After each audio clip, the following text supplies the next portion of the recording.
Hello, everyone. Welcome back to DCEU Mania. Deja vu for us. We've already done one of these this evening, and just did the intro and everything again. And I'm like, God, I feel like I was just here. We just did this, but we're doing it again. And we just knocked out Suicide Squad a couple hours ago, or we started a couple hours ago. We just knocked that out a little while ago, and now we're gonna do Wonder Woman, the fourth movie in the DCEU, and the first of these that made any sense to me and that I understood what was happening, and that I felt like I was watching a film. I've got Austin the Day Ghost, who is my Yeah. regular co-host for these, and once again we've got Yeah. Robert Wild. Oh, sorry, Austin. Go ahead. Yeah, I was gonna say, and all day I've had the Jack Black Wonder Woman theme from that like MTV Movie Award thing that they did, where Spider-Man and Wonder Woman team up. I don't know how many people remember that, but it's been stuck in my head all I don't day, I and don't it's remember really that. annoying. It's the '70s Wonder Woman theme where it's like Wonder Woman, and then Oh yeah, I Jack was Black gonna goes open and with that. Spider-Man. I was gonna be like Wonder Woman, and then I was like, that's the obvious thing to do. I'm not gonna do that. We should have just opened it with Robert spinning around a bunch. That's what we should have done. If I had Robert, room to, spin, I can't. I physically spin, cannot. damn it! Okay, great. Says I haven't seen this since the theater. Let's see if it holds up. Yes, let's. So this one's awkward for me because this is the one of these until we get to the Suicide Squad, and with that it took me 4 viewings, but I love that movie now. That I really appreciated and actually was shocked by in the theater and really liked a lot, and put on my top 10 best superhero movies of the decade list. And Austin notoriously puts this movie in the same camp as some of the worst of these and really doesn't like it. And he and I have never had a chance to get on camera and kind of duke it out over this. And I've been sort of looking forward to the Rewind commentary project, commentary for that. And so this is the oddest one and the kind of the big wrinkle for this series where I was like, should we even do DCEU Mania? I don't know if this is the place to do that. So I will weigh in occasionally with this as we watch it, but I'm going to do a lot more watching than talking, I think. And I'm going to let Robert and Austin, I'm going to try. You guys know me.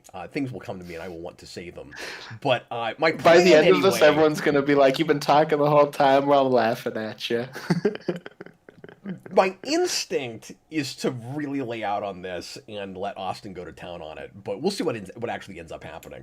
Obviously, there's a ton of dead air and nobody feels like talking. I will fill a little bit of space so that we can, make a product here.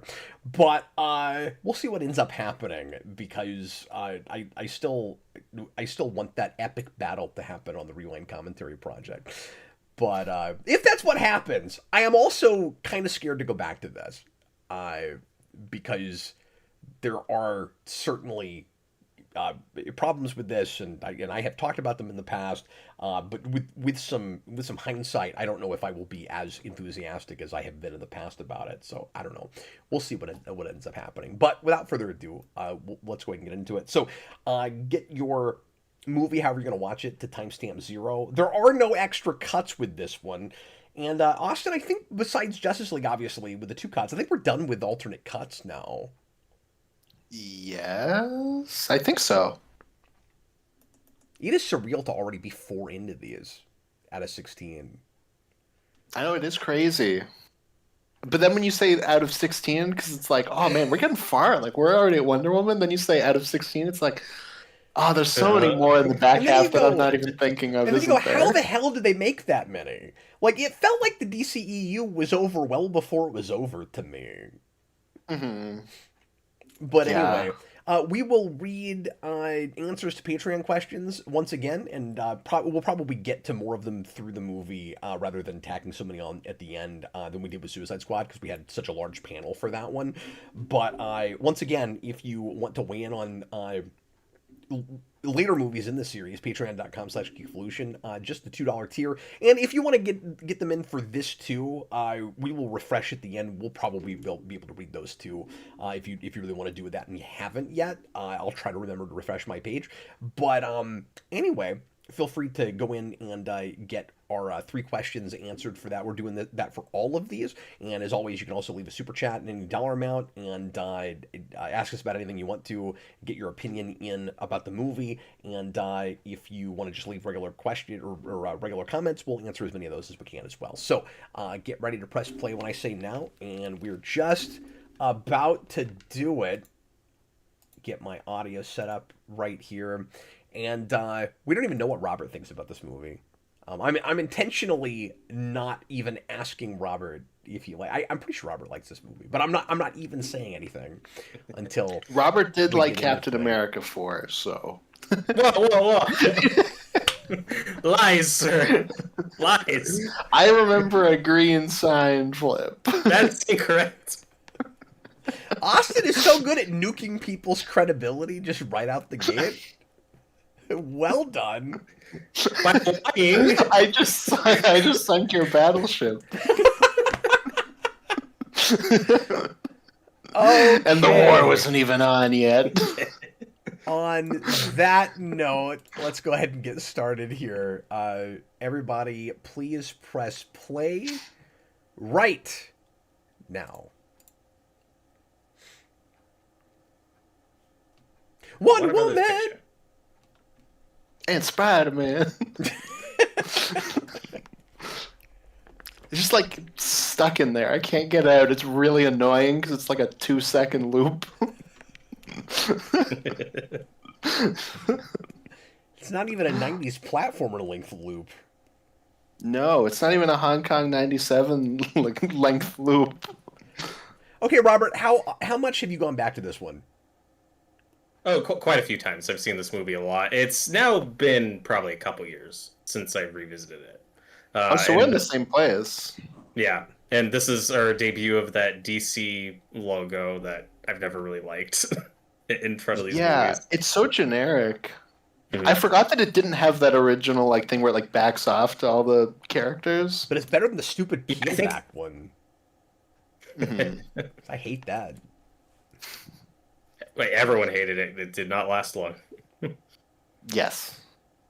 The other day, though, I did see somebody be like, you know what, I'm really nostalgic for when DC had a better logo, and the logo that they put a picture of was the Peelback logo, and I was like, no, we are not at Somebody like nostalgia for the Peelback logo time yet.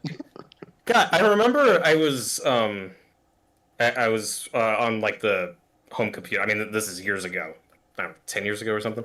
I was on the computer and looking at something DC related, and my dad walks by and looks at it, and my dad's a lifelong DC fan, and that's the first time he sees that logo, and he's like, "Is that the new logo?" And I was like, "Yeah," and he's like, "That's a stupid logo." He had an instant visceral hatred for it. It really caught me off guard. No, I hate that I have certain books that have that logo because they came out at that time. My Nightfall trades have that, and it's it looks so ugly on the shelf next to all the other Batman stuff with a real logo. You know it's a bad logo when it's the D and the C overlaid, and then below that it has to say DC Comics.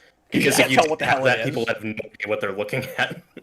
Yeah, exactly. Tyler Zayas' New 52 nostalgia is crazy. Yeah. I I'm not mean- ready for that yet. Yeah. So, Robert, what is your verdict on this picture? Because Austin and I talked about this during BVS, and we couldn't decide if that was actually shot on the set for this movie, or if that was these actors put together for that photo, and then they made the movie later. Yeah, I'm 99% sure it's the same photo, but I think it's that's the added same to photo, BBS really late. But our question Yeah. is, when was it made? Well, I think it's when they start production on Wonder Woman, and then they get that photo in BVS. Because remember, BVS was supposed to come out in 2015, and then it's pushed back a year to 2016.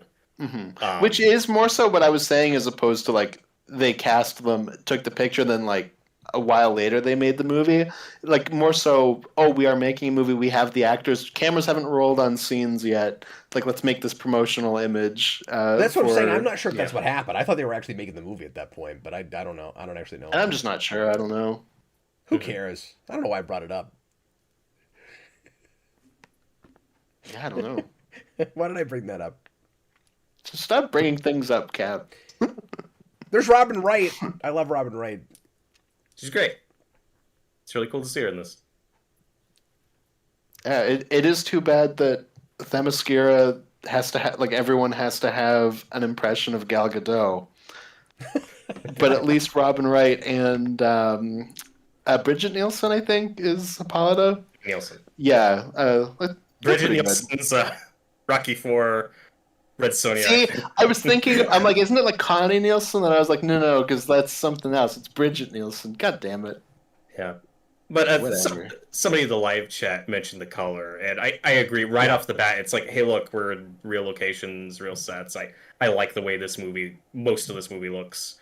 Not that. That's a bad shot. Well, there is wow. a That is lot rough. of bad visual effects in this movie. There are. I'm not going to disagree. I also think that's kind of par for the course when you get to this era. Like, that's not a defense, but we see that a lot in the MCU by this point. Yeah, it's still an issue with this movie, though. Yeah. Actually, one thing I forgot to complain about last night with BVS is that Wonder Woman's suit is just brown in that movie. Like, not literally, but like that's just what it looks like. That's how it's color corrected. That's just kind of how it's color corrected. It's just brown looking. It is nice that it's colorful here, or at least more colorful.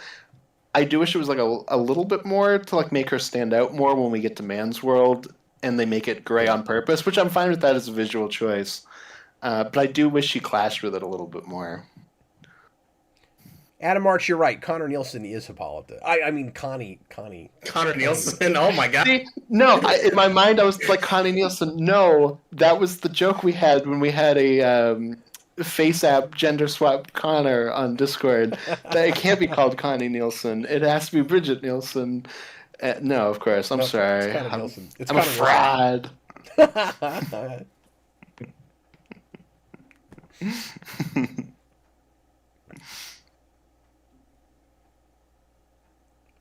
I like that they kept the sculpt from clay thing. I was not actually expecting that going into this. They don't, kind of though. That's just a lie. Oh, They do that's the New right. 52 origin. That's right. No, you're right. Yeah. Because this universe is very New 52, and I hate the New 52 Wonder Woman origin.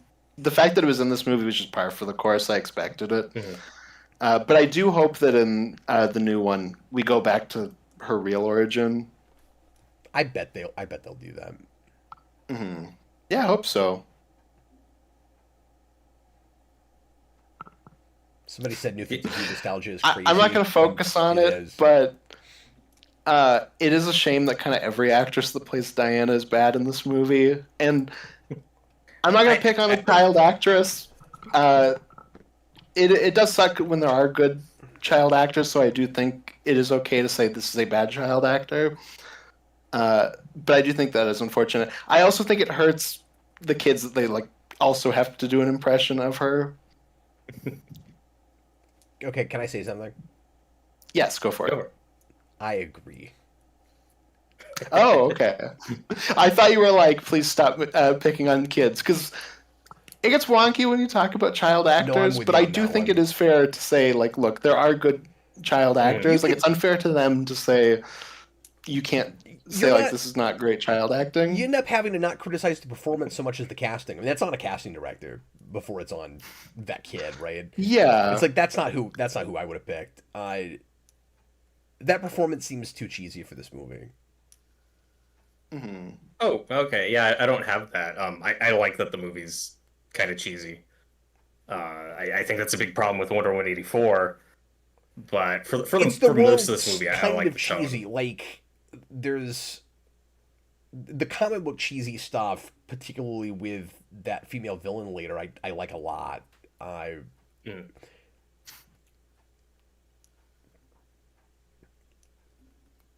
This intro is also really generic.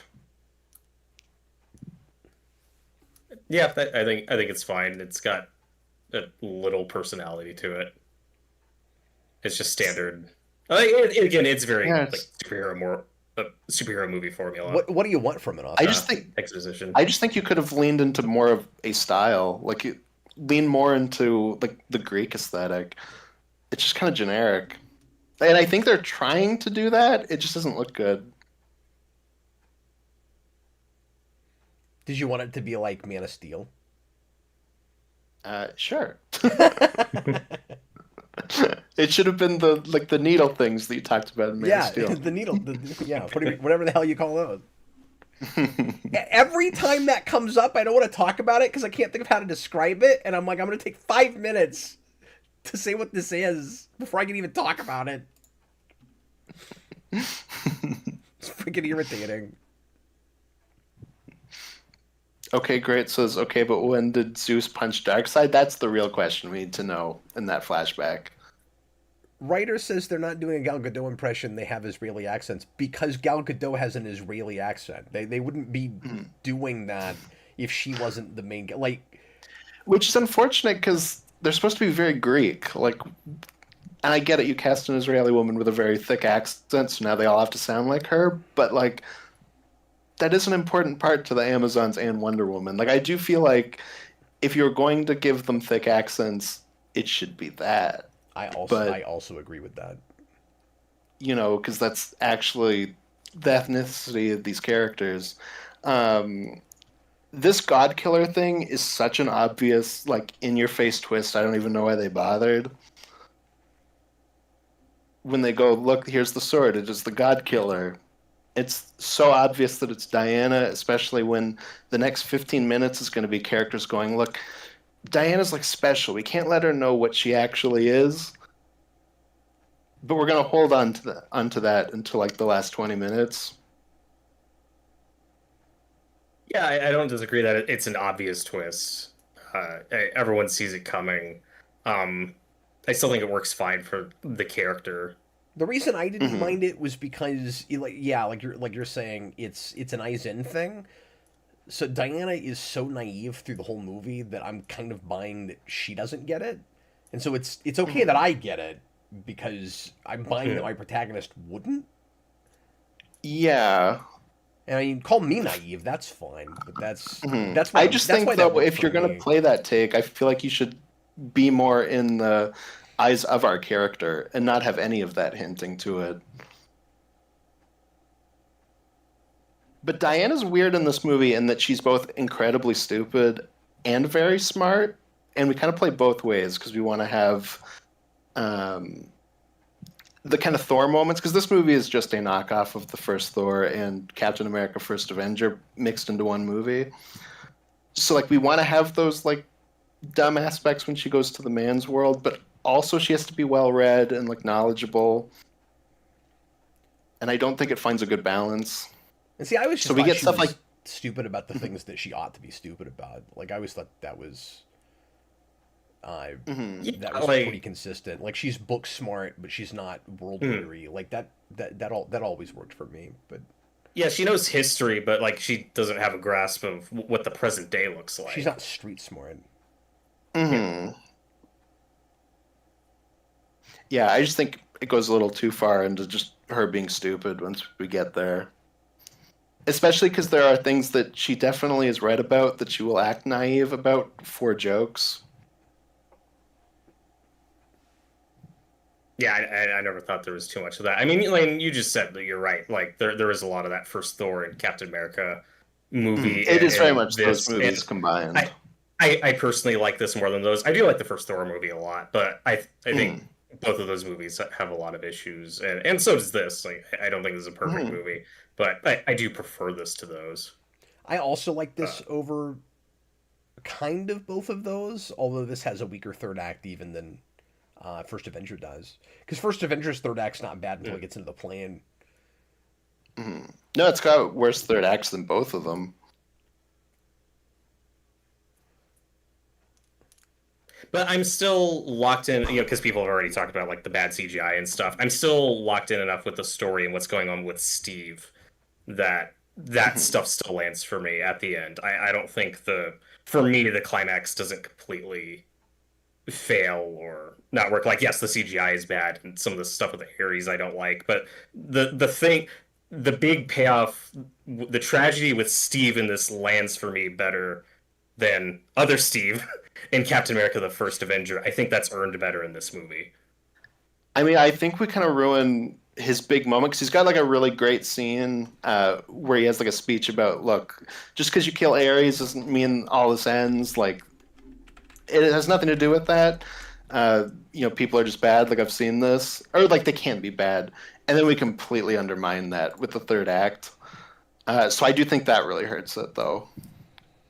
Yeah, and I've never completely felt that. Well, we'll get to it when we get to it. I think some people kind of read the ending of this movie wrong, but I also get it. I'm going to be in the middle of you it's guys with tricky. this and It's say tricky. I'm not reading all the bad dialogue with Ares wrong. Mhm. Like, that speechifying is just bad. It's too much. It is just awful, yeah. So, is it hilarious to anybody else? I just thought of this. We were talking about the fact that the Amazons here should have Greek accents and they don't. And then we were talking about Man of Steel. And then you get to Love and Thunder. And you have Russell Crowe doing that terrible Greek accent. And I just think that's kind of amazing. See, they should all be talking like They're that. never That is called the that. goofy accent that they should have. No, I don't want to listen to that for 20 minutes. No. It should have been Gal Gadot and Russell Crowe on their adventure together, and they both just have really goofy accents. Robert, who did the score for this movie? I can't remember.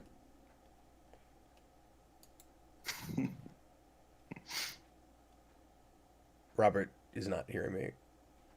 Oh, sorry. What? I didn't. I was asking if you remembered who did the score for this, and I've just looked it up, and it's Oh, not even, I don't. it's not even a name I Yeah, know. I don't know offhand. It was yeah, at least in this Amazon opening, it was feeling so Zimmer, and like I know Zimmer didn't do the score, but it feels very ripped out of Batman Begins to me. Yeah, and they're also stuck with the theme, her theme from BVS. Rupert Gregson Yeah. Williams. I don't even. So that is a big. They didn't premise. have to Wasn't be. raised They man. could have just done something else. The Snyder Cut technically wouldn't have had that.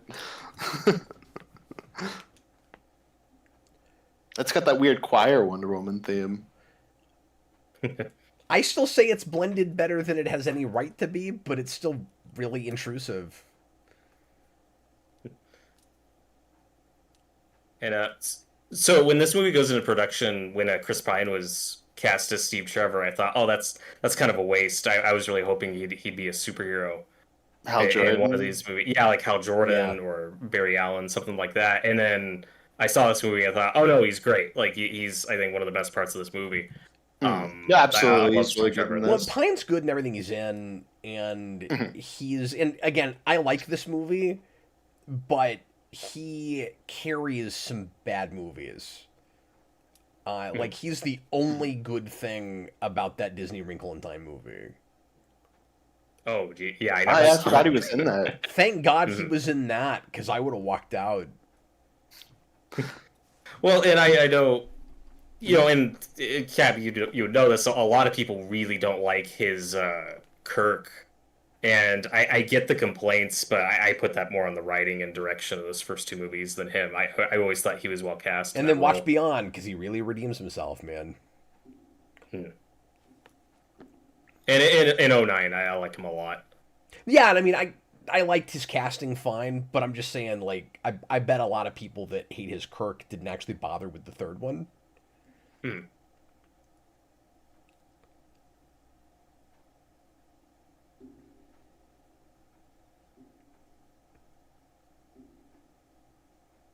Austin, how do you feel about there being a force field around Themyscira?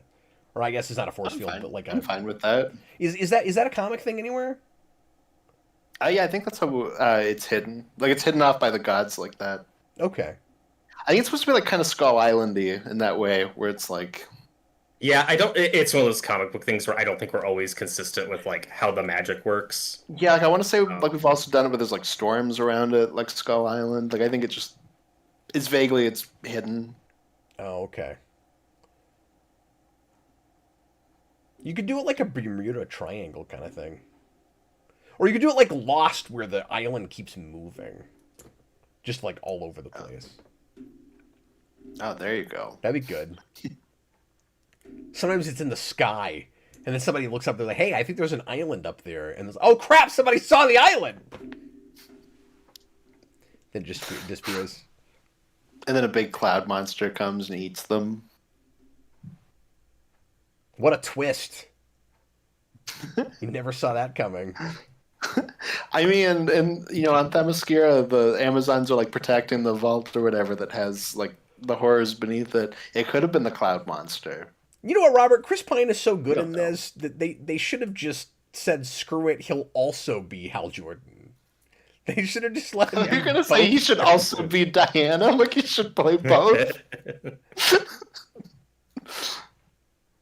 There's a lot of people that really wanted that and hoped that he would get to play both roles. I remember Oh, really?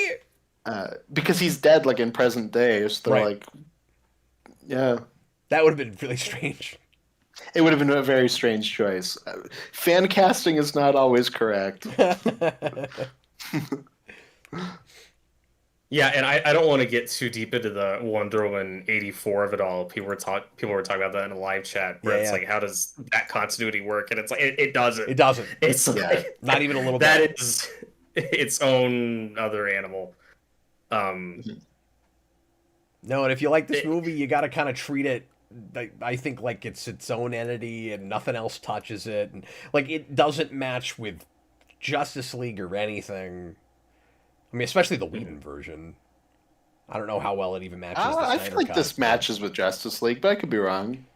Well, the big problem everybody always points out is the stupid thing about Wonder Woman, like not doing anything for a bunch of years, and then she has that big fight at the beginning of Whedon's Justice League where it's like you've been in hiding, but now all of a sudden you're not for like what reason? And like that But doesn't. she's match also up been at brought out all. of hiding by the end of BVS, though. I guess like- there's You that. could also work with that. Maybe so. Yeah, I think this movie lines up fine with at least the Snyder movies. Like I Mhm. consider that And its that scene is in the own- Snyder cut too. Oh, yeah, is like it? I consider that its own canon, and then everything post Justice League, Oh, you're right, I including guess Wonder it Woman is. 84, is its own canon. I haven't seen that in 4 Yeah, years. because in the Snyder cut cap, they add blood splatter to Wonder Woman hitting people. Oh, that's right. Yeah, that was weird. Look, kids have graduated high school since I saw that movie. Okay, that is true. That is true. And I like this fight.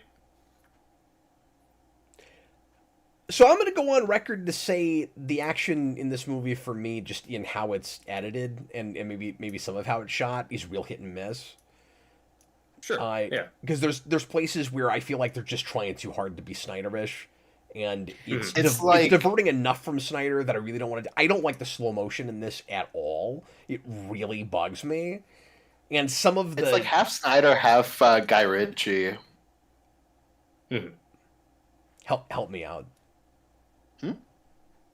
That was what? Just I never remember who that is. Oh, he did the Downey Sherlock Holmes films. Oh, I You'd know him see. from that. I see. But it's Guy Ritchie in that they do a lot of like speed ramping, where it's like instead of just slow mo, it like goes slow and then it goes fast, as opposed to just slow motion. Well, and that was Snyder back in the yeah. 300 days, but he kind of quit doing that. And aesthetically, I think this movie is kind of has a similar look to like how Guy Ritchie approaches period piece stuff. Yeah, Um, I hadn't really thought about that, but yeah, I can see that. Now, I'm more irritated about the slow motion in Aquaman. Is there slow motion in Aquaman? I don't remember. I've only seen that once. There's one scene There's at in least particular some. toward the beginning Oh, okay. that really irritates me. But anyway, Dan Schneider's $2 super chat. There are a lot of upskirt shots in this movie. that is correct. That is correct. I was not paying real close attention to that. Dan Schneider coming out with the pervert comments again. Yeah, I'm not a big fan of the action in this movie. I think it's got a lot of like really crappy CGI throughout it, and I also don't really like the slow-mo stuff. Yeah, I'm going to complain a lot more about camera work than I am CG, I guess. Like, that's just a given. You're right. I mean, there is some bad visual effects in this. Somehow I am more irritated by camera placement and stuff. Yeah, no, of course. And it's not always bad. I also just think there's a lack of creativity to the action in this movie, and we'll get there later on because I got a lot to complain about with the scene Yeah. that like everybody loves. But Yeah, we're going to hard disagree there. That's okay. I like a lot of the action in this. And again, in terms of CGI, I know this is a great defense for the movie. I'm just saying, with exceptions, a lot of the bad CGI for this, for me, is just kind of part of the course with where we're seeing the MCU by this point, especially now. Like, I think we've had much worse looking MCU movies than this one. This did also come out like 2 months after Guardians 2. Yeah, and Guardians 2 is a better looking movie, absolutely. Yeah, I'm just trying to give people kind of a sense of like where I like, because I like this movie a lot, but like the Guardians movies, the Batman, the Suicide Squad, like all those I put above this, of course, or Captain America: Civil War. But they're, I think, are now, especially now, much worse looking MCU movies than this one. I like how hard he works to fight the lasso. Yeah, that's one of those bits that really could have not worked, and Chris Pine totally sells it. So I guess I'll jump into this now, but I think setting this in World War One is a really great idea. It ultimately is only in World War One because they don't want it to be too obvious that it's Captain America: First Avenger. Yep. Because the Germans in this movie are just Nazis. Yeah. And in a movie where Wonder Woman is like, hey, Ares is manipulating everybody, World War One is a way more interesting war to jump into with that than World War Two, where it's a lot of just politics of Europe that set everything off. And we're going to deal with none of that. That's you have, I was going to say William Schneider. No, William Stryker. William Stryker from Origins. Who is awful in this film, and he is just a Nazi man. And I think too, like, I also wish that Diana was questioning more of this. Like, a man showed up on the island and was being chased by other people, and there's never a moment where she's like, is this the right side? Like, should I, just because that you feel this way, like, that is your truth.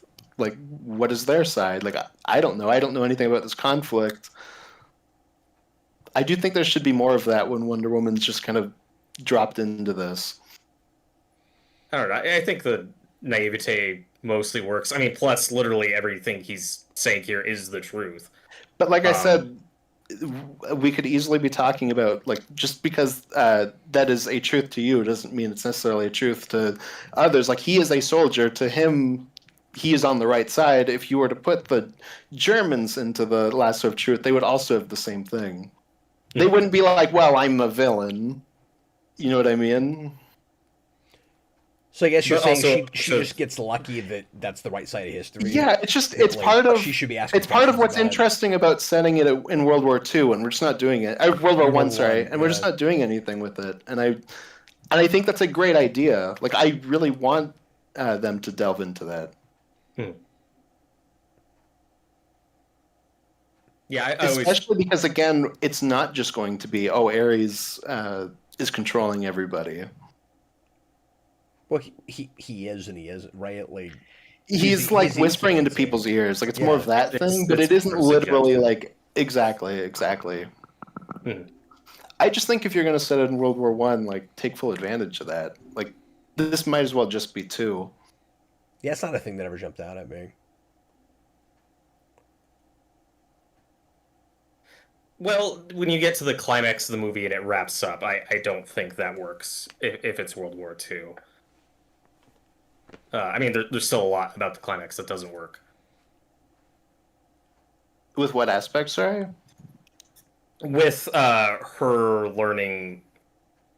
How do I say that? It's like her lesson at the end of this movie. It's like, okay, like, these people, they're not all good, they're not all bad, they're all just people. Like, you can't do that if there's literal Nazis there. That's true. But we basically already do that when she solves the war by killing Ares. Like, that's why I say it undermines that speech.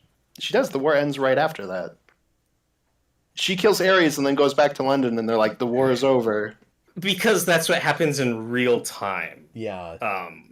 It's not she literally ends the war. Yeah, I always thought it's just I thought it just had a time jump. It was a time skip, yeah. If there's a time skip, I think the movie should make that more apparent, though. That's fair.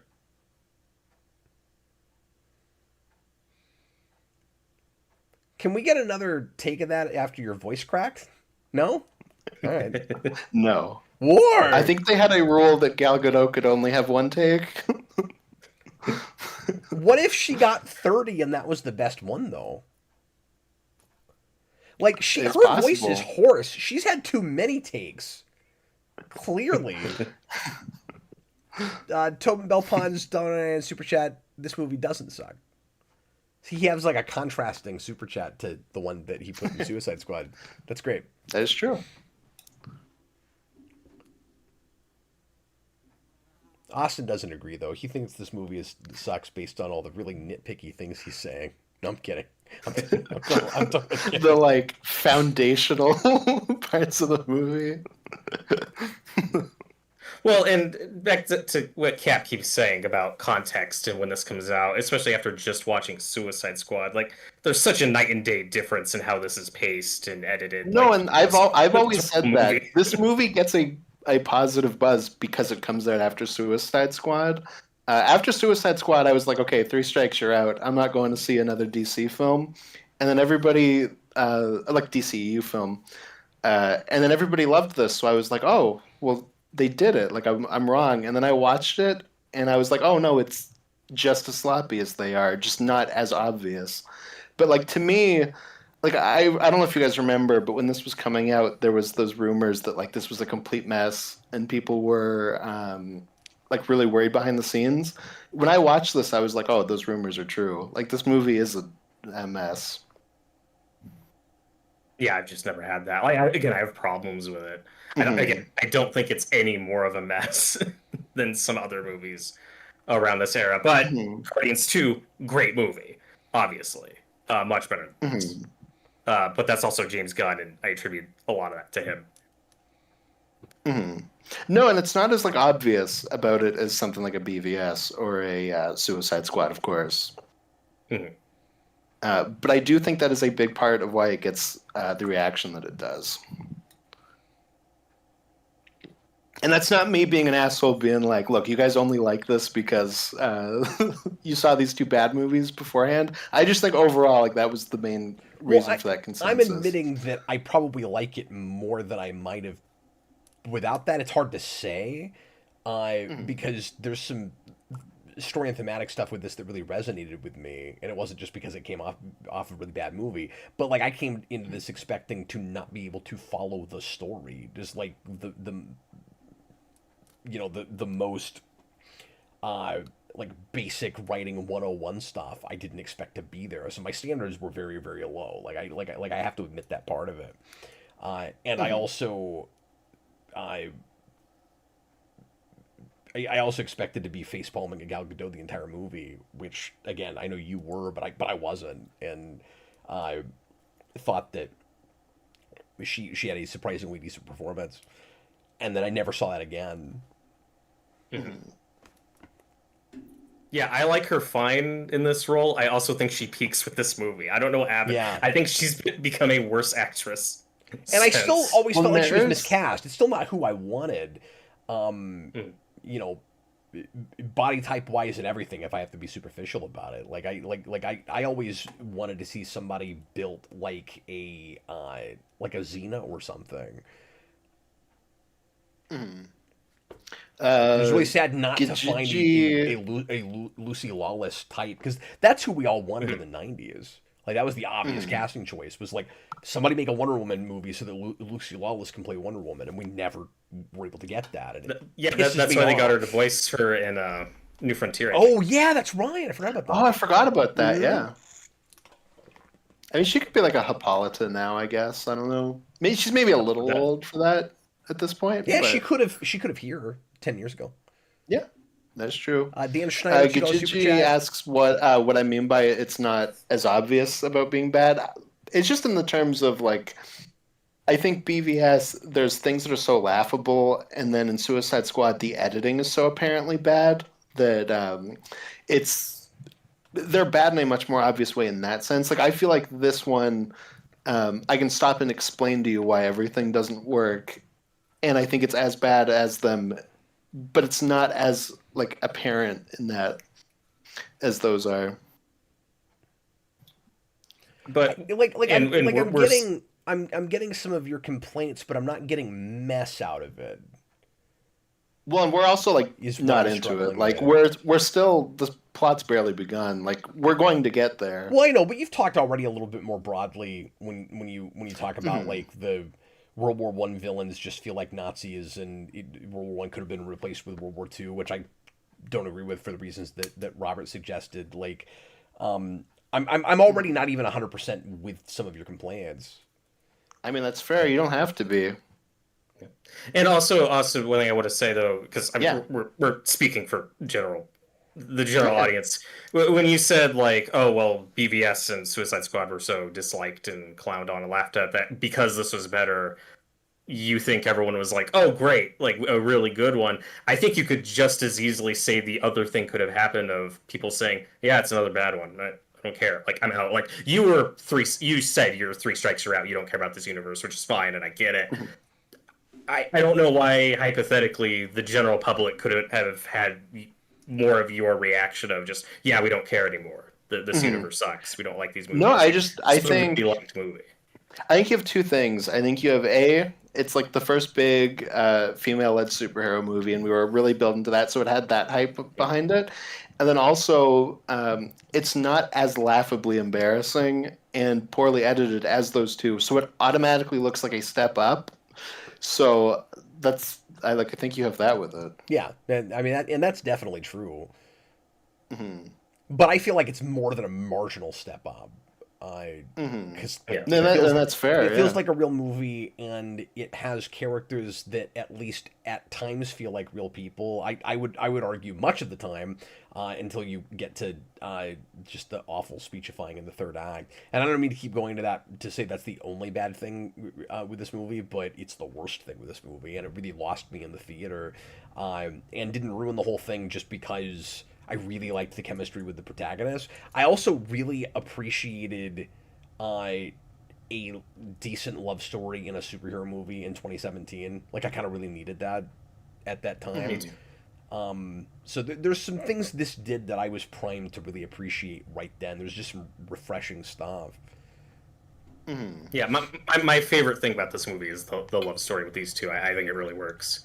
I agree with I think Austin yeah, that Chris Pine's doing a lot of the heavy lifting. Like I think we all agree that he's the MVP of this movie. yeah. No, Chris Pine's great in this movie, and I think Gal Gadot does a lot of like model acting. Like you can tell that she started from modeling, and that there's a lot of places where I feel like that's kind of what's going through in her head. There's a lot of, especially when she has to like walk around, where she does like a runway walk kind of thing. I have that, Oh, especially when we get sure. to the Like with no the man's land like thing, with the but we'll get sword in the there. back. In Hmm? when like in the third act when she's in the dress and she's got the sword in the back, she kind of does that walk. Hmm. Yeah, that's probably one of them too. She did it earlier too when she was walking through the halls. So you Um, think she's not really present in the scene, and like she's not really acting? mhm. Yeah, exactly. Yeah, I just don't think she's an actress. Like, I mean, I can't even disagree with that. It's just with this movie, I'm duped more into it feeling like just she works kind for of you in this yeah. movie. Yeah, Mhm. Yeah, because yeah, and I'm more with I Cat. haven't Like, bought her anywhere else. I mean, she was, I guess, okay in uh, Murder in the Orient Express, but she doesn't have a lot to do in that movie. Death on the Nile. Death in the Nile, yeah. I thought she was. Oh no, that's Ray Yeah, from she's in the Star second Wars. one. Yeah, no, you're right. You're right. I was conflate them because one is in that first movie and one is in the second movie. I always forget which is which. Well, and in BVS, like that scene she has with Bruce when they're walking around talking to each other, I legitimately like that scene. Like, I think she's fine. I've always thought she's better than Asta does. I do think she has some bad, awkward moments, even in this movie. But that's just where we have to agree to disagree. Like, I think she's okay. I don't think she's a great actress. Dan Schneider, $2 super chat. Leave Gal Gadot alone. She's going through puberty. Exactly. No, and I mentioned this to Austin yesterday. Women What I have don't with even deal Godot with and that the way men do. I'm sorry, go ahead. But it's about when you said her voice cracked. No, I know, I'm saying women's voices don't crack in puberty like men's do. It did. I know it did. It But did. I'm saying puberty can't be the reason. She's female. Sorry, go ahead. I mentioned this to Austin yesterday. What I have with Godot in this is what I have with George Lazenby as Bond in On Her Majesty's Secret Service, where I think he's obviously like by default the worst Bond and the weakest actor of those. I think he's fine in that movie, and I think Diana Rigg is doing a lot of the heavy lifting in that relationship. Like if he's not with as good of an actress, he's probably not as good, but as is, he gets clowned on a lot as like the worst Bond, and by default he is. I also think he's okay in that movie. I don't think he's terrible. There's a couple scenes where He's got a couple really good, moments. He's got a couple strong moments, and that's exactly what I have with Godot in this movie, where I think she's okay. And that Chris Pine is doing a lot of heavy lifting. Absolutely.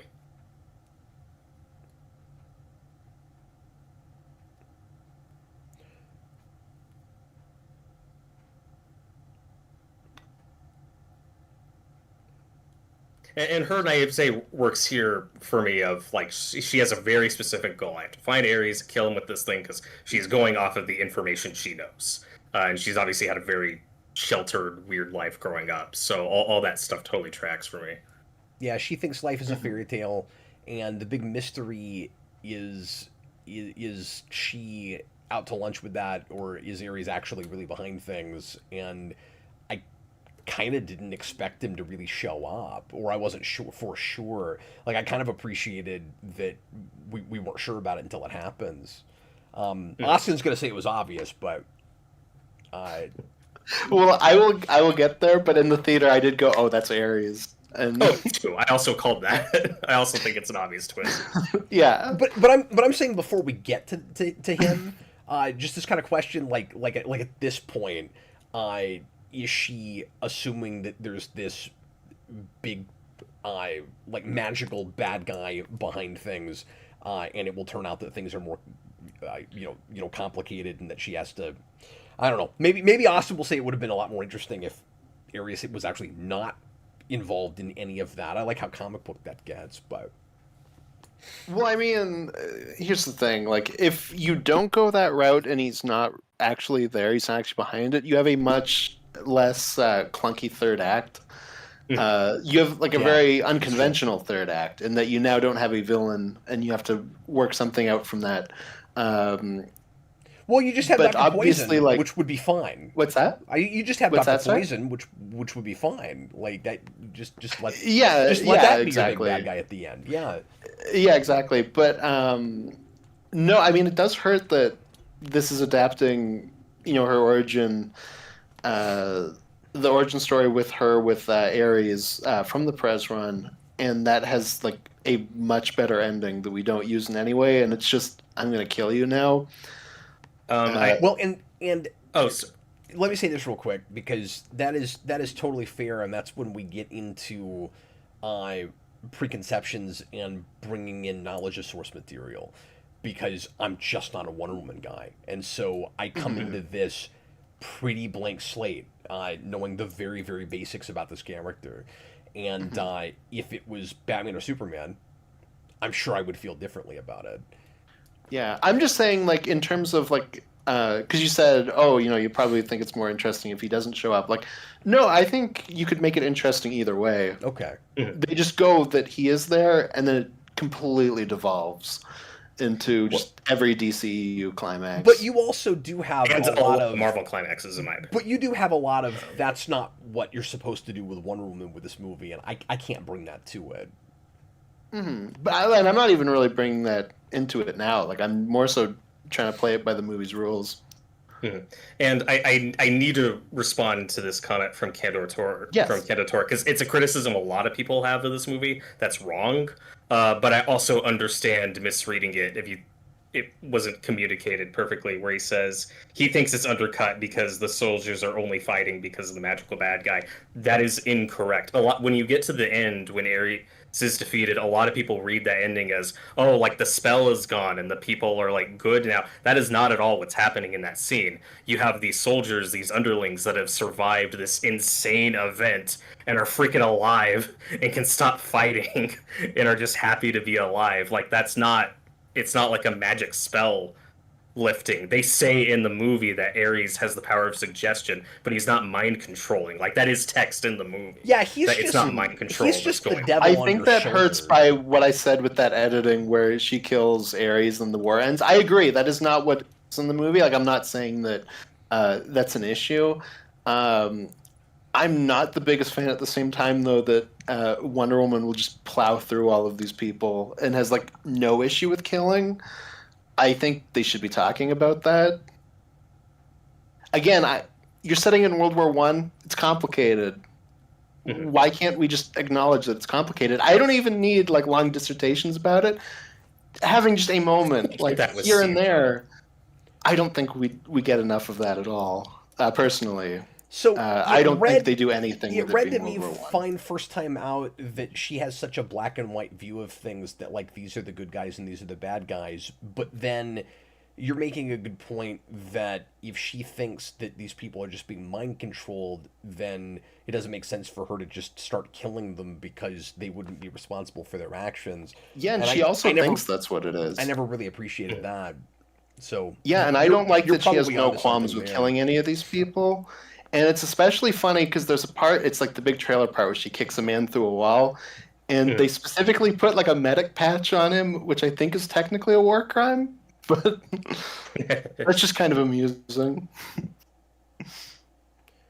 And so then you get a little bit into that Snyder problem of she's just brutal because it Yeah, looks cool. and I think Snyder's fingerprints are all over this movie. It's just that it's through a different lens, so it's not, again, as obvious. But like, I think I've talked to Cap about this. Like, the big thing we all laugh at with Superman is, or the Snyder stuff with Superman and Batman is, oh, well, Robin died, so Batman becomes crazy. Oh, Lois died, so Superman becomes crazy.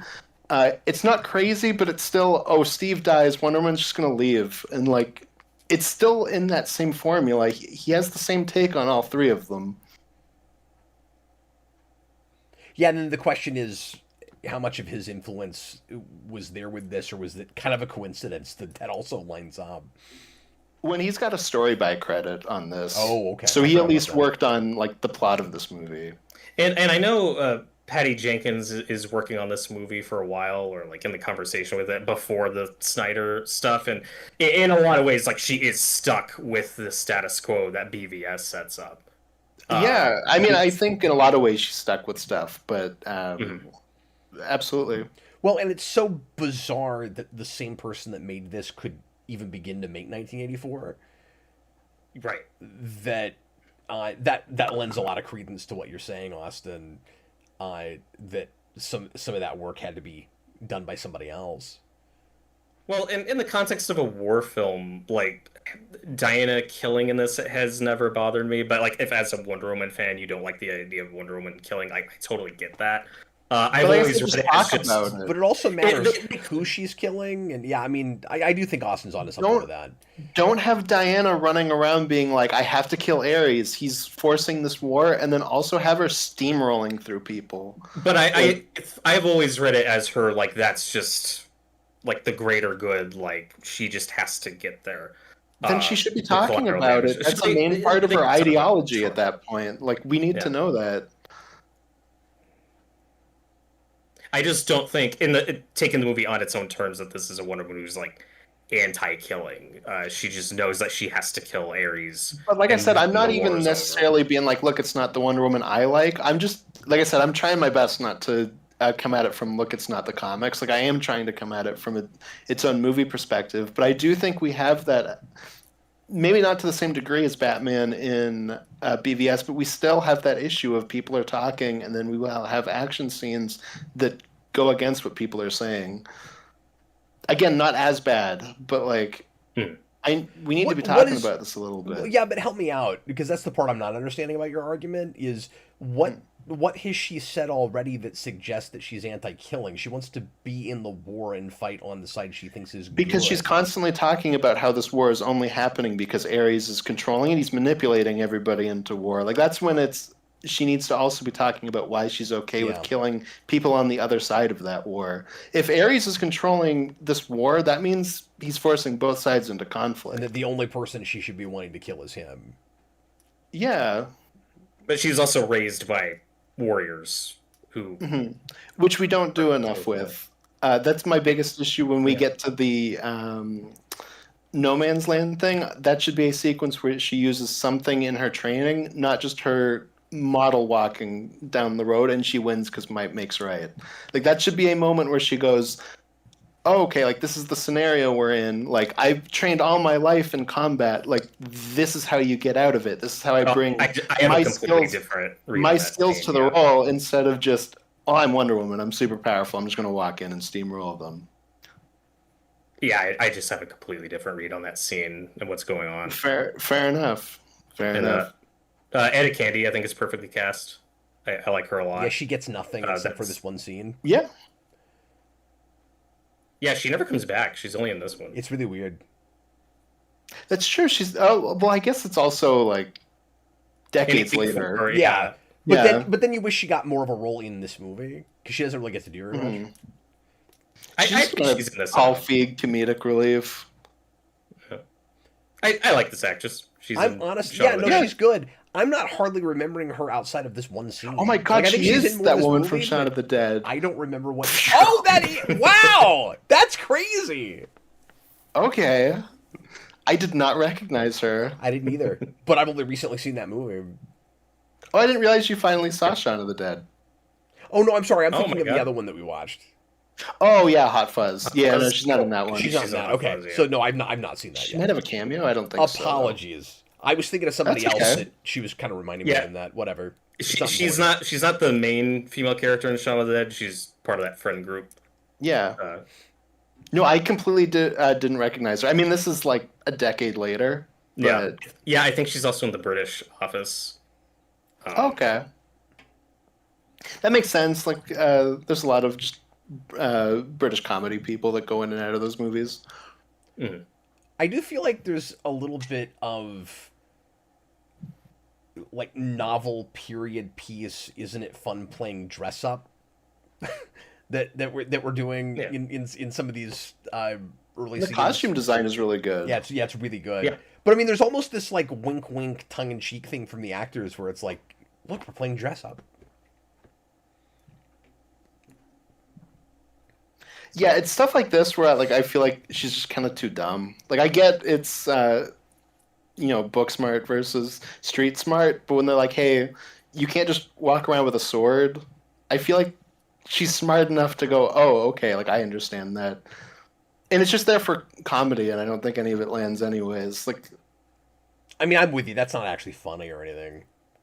Yeah, that's all I'm talking about. Like, it's stuff like this where I'm like, she's now dumber in this scene than she is in other scenes. And I can see why you might feel like it's kind of superficial to be like, she was raised by warriors. She doesn't know how to put a sword down. And it's not like she's used a sword a lot or anything. Like, no, her main weapons before were bracelets. That's the main thing she was trained with, that and a bow.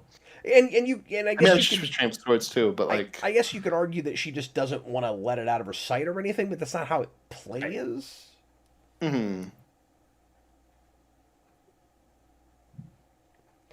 I meant to say this earlier, but I was finding the Themyscira stuff a lot sappier in its presentation than I had given it credit for before. Just on this viewing, like Diana's voiceover at the beginning is a little rough to me, and some of the just kind of heavy-handed stuff that Hippolyta has. I don't know. There's a tonal thing with that where it's real cheesy. Yeah, I've always had that. It just hasn't bothered me. So now we're in the Donner scene from Superman. Yeah. This scene is like insanely awful choreography if you're actually looking. It reminds me a lot of the throne room scene in The Last Jedi, where if you're just kind of casually not paying attention, it seems fine. But like when you're really looking at what's happening, like there's barely any choreography, and they're just doing really dumb things where they'll be like, and then shoot, and then do like that. It's really just awkward. Yeah, I think it's fine. Yeah, I think it could have been better. I guess I'm not getting what the problem is with it. I just think it's really badly choreographed. Okay, I mean, like, It's quick enough. I heard you say that. I'm just Yeah, I'm no, not, fair enough. Fair enough. I'm not seeing what's bad about. I don't know. Like, Mm. I thought it was a good use of the bracelets. like just specifically, what's your issue with it? Is it like those guys are just standing there not doing anything? Like, I'm not even understanding what the complaint is. No, they're just doing random moves. Like if you're actually watching them, it's like one person will shoot, and then they'll like do like a little duck move like this, and then It moves so sidestep, quick, I just and then can't even shoot follow again, that. so that like she can be in like step for her next like moment. It's very much Okay. like that, where I'm like what is this I choreography? think they just don't know how to respond to that situation. I think they're just confused. Yeah. They shot at a person who deflected a bullet with a bracelet before. Can't train for that. Yeah, it's just not well choreographed. Like, Okay, I think it's fine. yeah.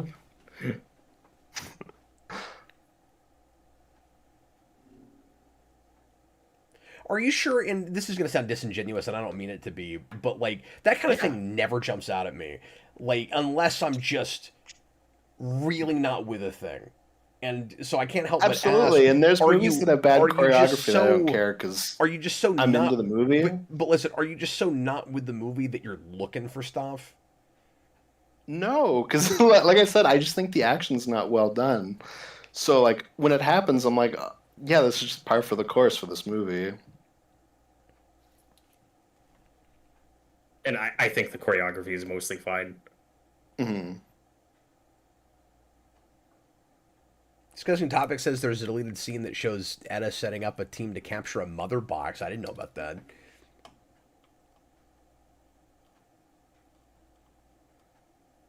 Oh, I wonder if he's talking about the Snyder cut, if that was supposed to be like a flashback or something. And not Yeah, like I'm not actually sure. in this movie. I'm not sure. Yeah, I don't know. Writer, that Just 'cause the cyanide Sny- thing is straight out has of a First lot of Avenger. flashbacks. Yeah, that's true. I'm sorry. Oh Ryan. yeah, Yeah. good call. But that's also, yeah.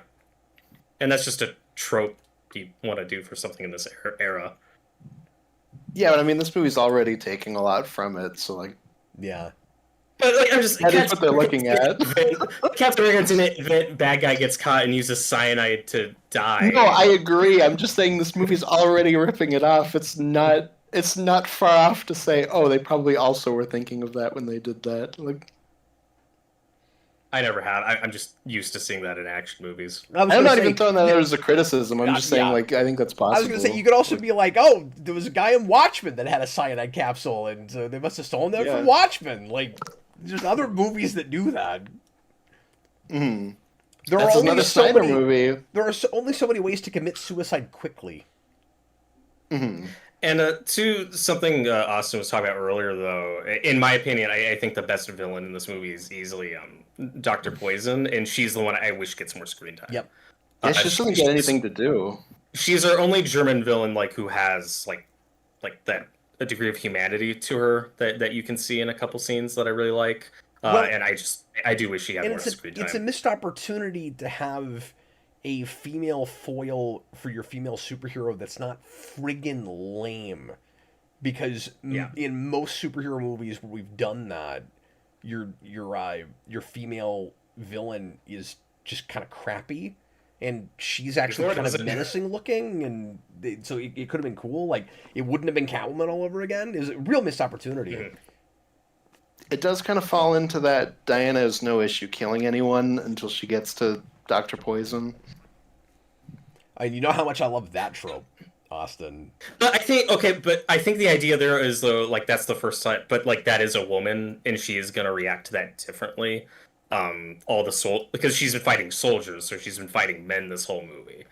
She's Mhm. gonna respond Well, differently that's an when she's Then you interesting. facing could have next to a had German a woman. better moment where she has like an actual moment with her where she's like, "Oh, like you were the one that was doing all of this." Although, Yeah, yeah. Although But she must know that Dr. Poison is a woman just from this briefing. I don't remember if her gender comes up and if Dinah. Yeah, Well, I I don't think we have remember. pictures, yeah, they but do. yeah. So she would know that. But I don't know, the suggestion that the idea that she would like accidentally, again, she's naive. Like I'm not even sure that I would put this on her.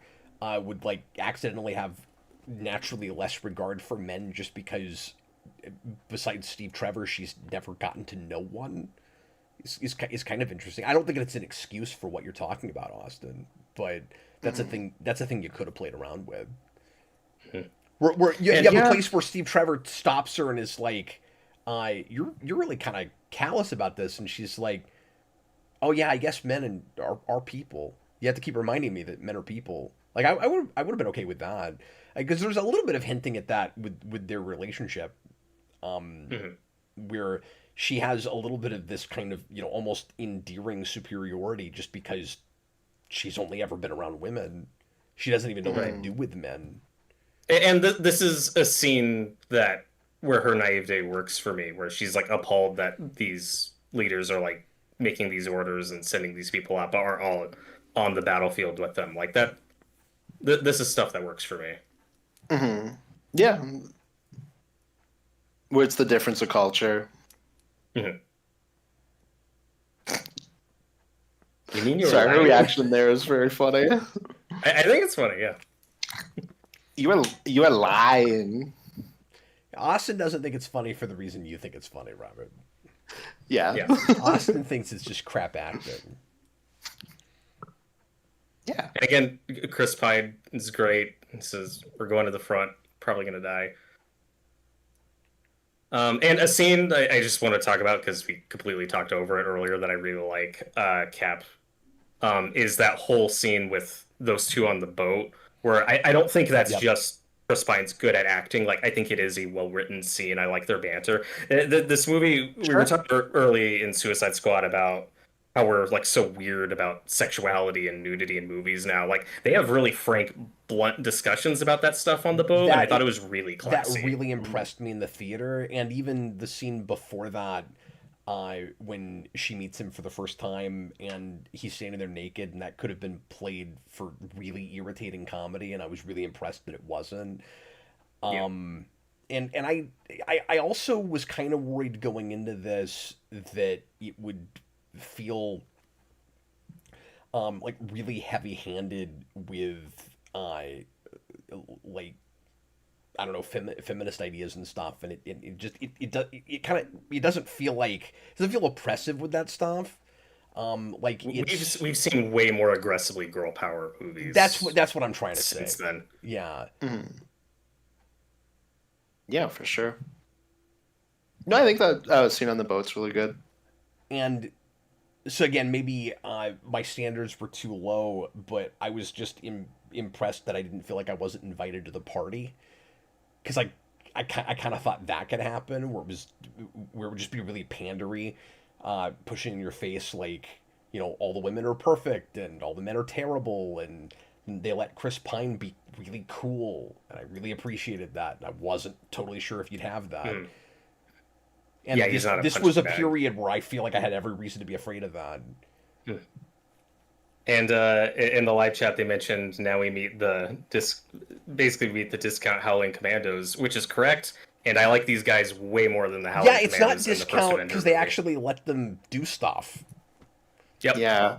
I would have cut all of them. I don't think they add anything to this movie. I like them I a would lot. rather. That's fine. I think they're here just enough to be more characters than the Howling Commandos, and they're not here enough to actually have anything to do.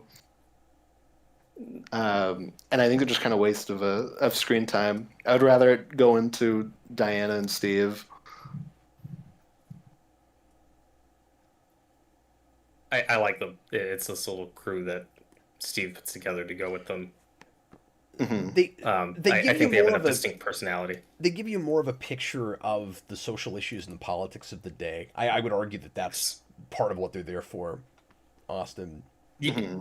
Yeah, you get that with Samir saying like, he wanted to be the The an guy actor, but who's the he's not wrong the right color for to it. be an actor. Yeah. Yeah, Mm-hmm. born the wrong time. Charlie, I like a lot. That's Train Spotting guy. Yeah, I just don't think they get enough to do. Like ultimately, like they get a little bit of character development, but And that's all you need. But I don't need because character development. I think they're that's fine what as that's what I'm saying though. Is like I feel like they're there just enough to like hog up screen time, and also not there enough to add anything. Like to me, like I don't think they need to be here. They're supporting cast. It's not an ensemble cast. Yeah. Mm-hmm. No, I get that. I'm just saying, like, I think they could easily be cut and put into other things. But it's also seeing more men characters and different types of men and how they're portrayed. Yeah, I think you really and need that. interact with Yeah, her. we absolutely could have gotten that. And we have Samir like flirting with her. He's clearly interested in her, but they don't take that too far. You don't have. Yeah. But No, I they're think really- Cap and I are also They're just praising it shockingly for what it's classy not about doing. that stuff. Yeah, we don't have the stock like misogynistic like guy who's all over her this whole movie, and it's supposed to be funny. Like there's a shocking amount of restraint with how the gender politics stuff is handled. Yeah, like it's not doing the Captain Marvel thing. Yeah. Yeah, that's fair. I'm just not looking at it at like, well, thank God it doesn't have that. But like that's fair.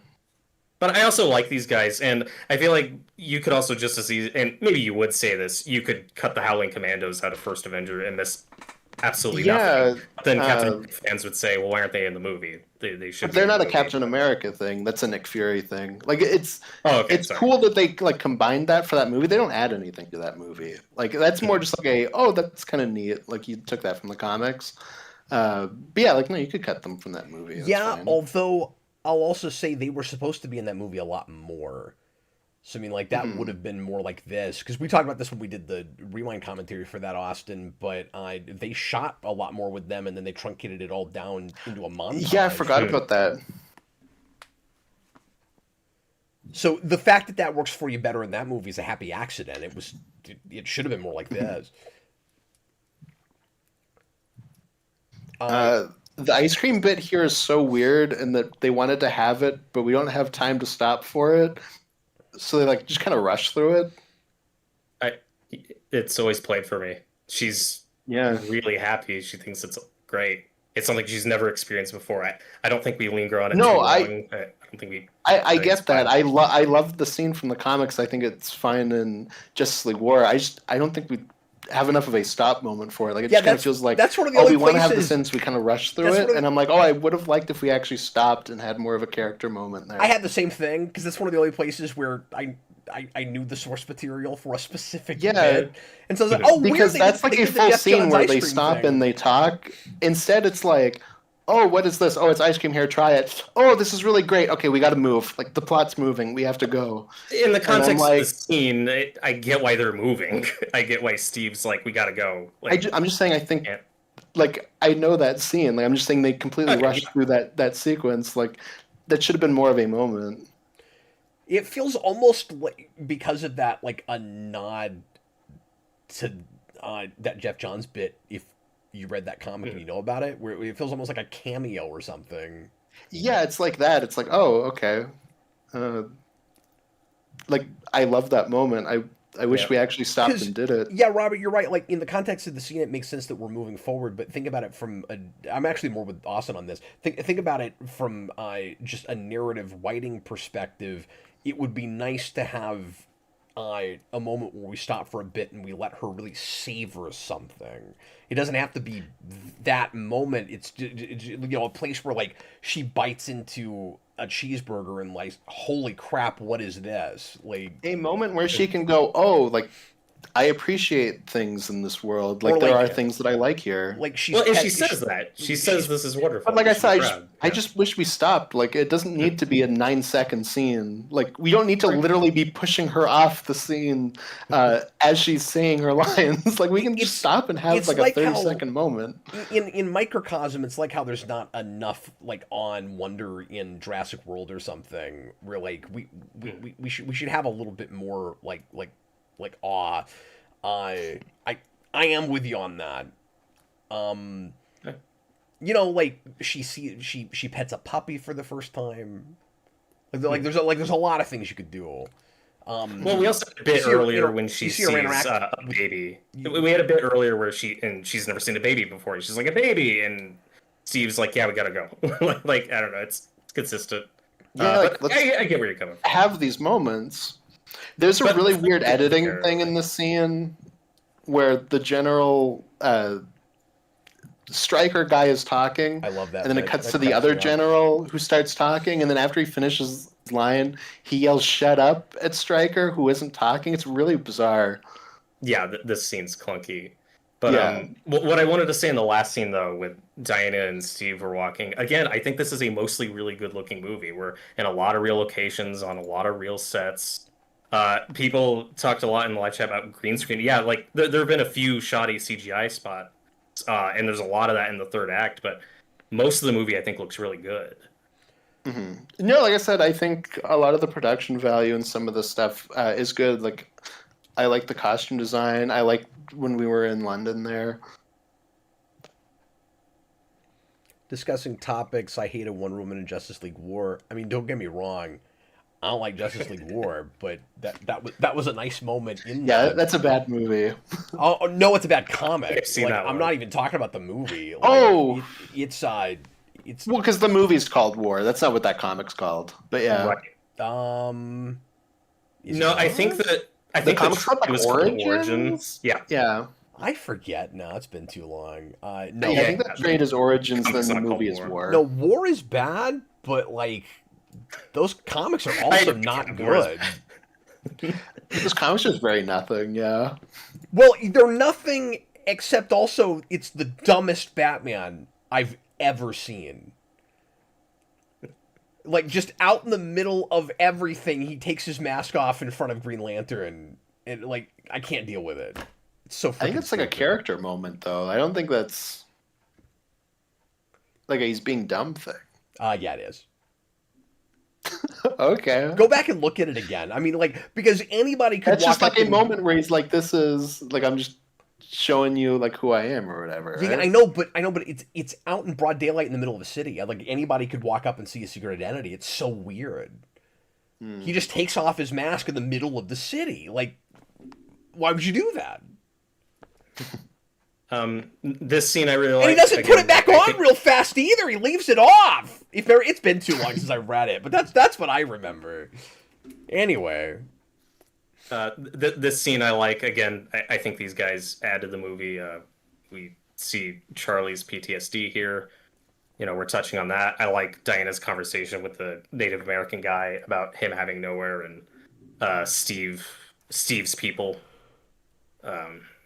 hurting his people and why he. And it's the first time where her kind of perfect picture of Steve is cracked a little, where that grayness comes in.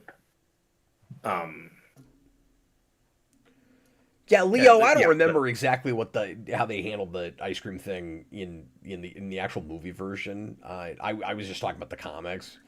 I remember. Yeah, and because I having mentioned that, which is some- probably why Just people are about the saying comic, that. I yeah. just meant the movie does that full scene. I That had was some more issue so what I with remember. it. I It's don't been so remember. long since I've seen that movie. I don't remember. Yeah, I It saw could be most- awful in that movie. I don't know. I saw most of those New 52 movies. I never saw War. War was the only Justice League one I watched. I was like, whoa. I'm not Justice watching League, Throne Teen of Titans, Atlantis. Justice League Teen Titans is pretty good. That's Austin, what I hear. I should watch that. Yeah, it is really good. Should we I need to see that in Dark. Should we start reading? Yeah, some we can Patreon do. comments. Yeah, Justice League Dark is great too. Or at least it's decent. I don't think it's as good as Teen Titans, but. Yeah. And then don't watch Judas Contract. Whatever you do, No. don't That's don't do very- that. It's unfortunate. That was one that they were talking about doing for like a decade. Um, I will start this one again. It'll be all the same people, I think, Mm. from Suicide Squad. Daniel Davis, obviously, the No Man's Land sequence is well executed, but I also really enjoyed the whole fish out of water element with Diana's character. Everyone will mention the last act, but I wanted to add that I think some of the build-up before it, particularly Diana's breakdown, does not strike me as quite right. It might just be because Godot is not that great of an actress.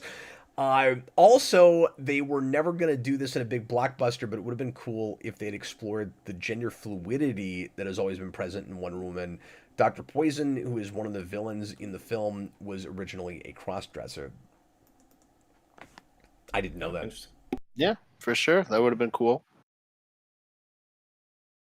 I mean, it would have been cool if Dr. Poison got anything to do, but Okay, I want to watch this scene kind of close and see if Austin can sway me on it at all.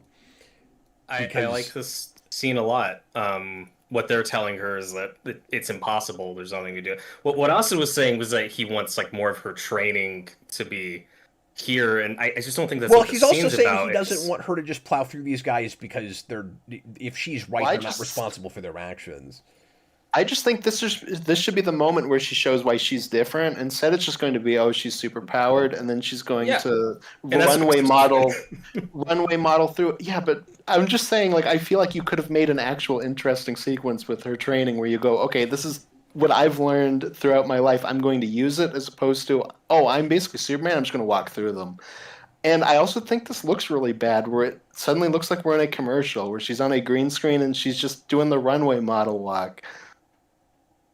Yeah, the green screens are not great. I think it's passable. I still think the scene really works. Then fair enough. I'm very much, in the minority of not liking the sequence. So, just help me out though, Austin. Yeah. What do you want her to be doing specifically? She's using the bracelets here. She's you know, using there's the a purpose bracelets. to it. Like, I don't- Specifically, she's gonna use her lasso and start roping stuff. Like, what do you want her to be doing? I just want her to like actually be like, okay, look, like this is how I was trained, like from when I was younger. Like this is how we can get through here, as opposed to just, well, I'm Wonder Woman, I can just walk through it. Like I feel like we should use more of what this character, like what we've been told about this character throughout, where she's like, I've spent all my life reading about like battle strategies and all of these things, and none of this really matters. Like, But So I'm she's just- clearing a path. I'm for trying. them. I'm trying to follow you here. So, are Mm-hmm. you saying she needs to give them some sort of strategy that they're using? Is that what you're saying? no, I'm just saying I think that she should like make a plan with them and like both do something, as instead of just, well, she's superpowered, she can just walk through them. But she's very in the moment, and she wants to do something now. She's not going to sit and strategize for 10 minutes. People are dying right now. Hmm. And she's clearing a path for them. This isn't just she does the fighting for them and takes out all these guys. She's clearing a path. Everybody's getting Yeah, something. and they're all to do. doing stuff. Well, I mean, she's walking through, and then they go, oh, okay, they're all focused on her, like we can come in. It's not like she came in and she's like, okay, this is what I'm gonna do. Again, like I just wish there was more of a moment Actions here that she's where. doing. Mhm. Yeah, and I just think you could have made this a smarter sequence, as opposed to just her being like, well, I'm superpowered, I can just plow through them. And I think that's fine for a superhero movie. She can do things these people can't. Yeah, well, I'm just saying, because like her entire background and what we spent the first 15 minutes on was like, she's been trained for war, she's been trained for battle.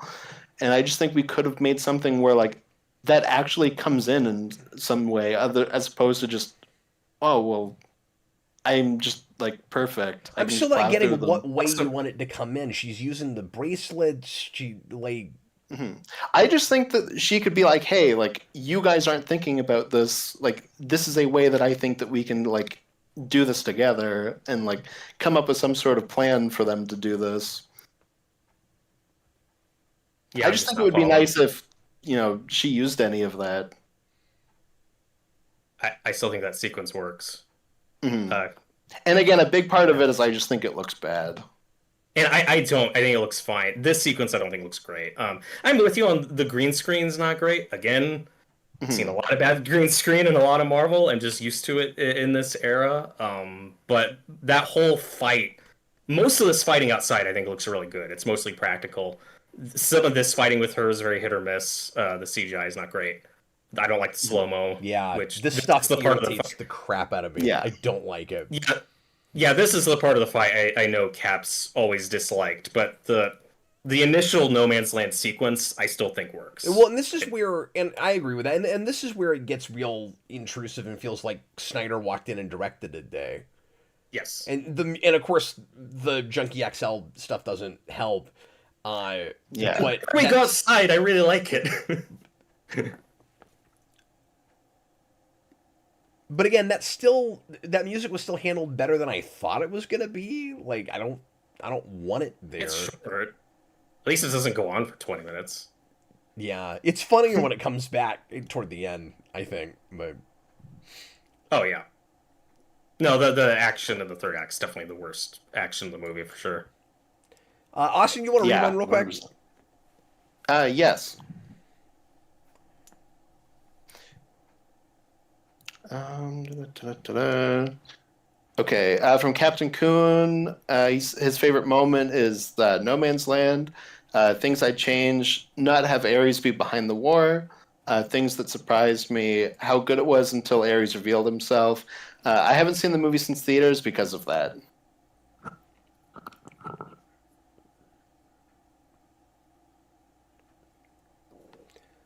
Okay, Great says she didn't train with bullets on the island, so this is all new to her.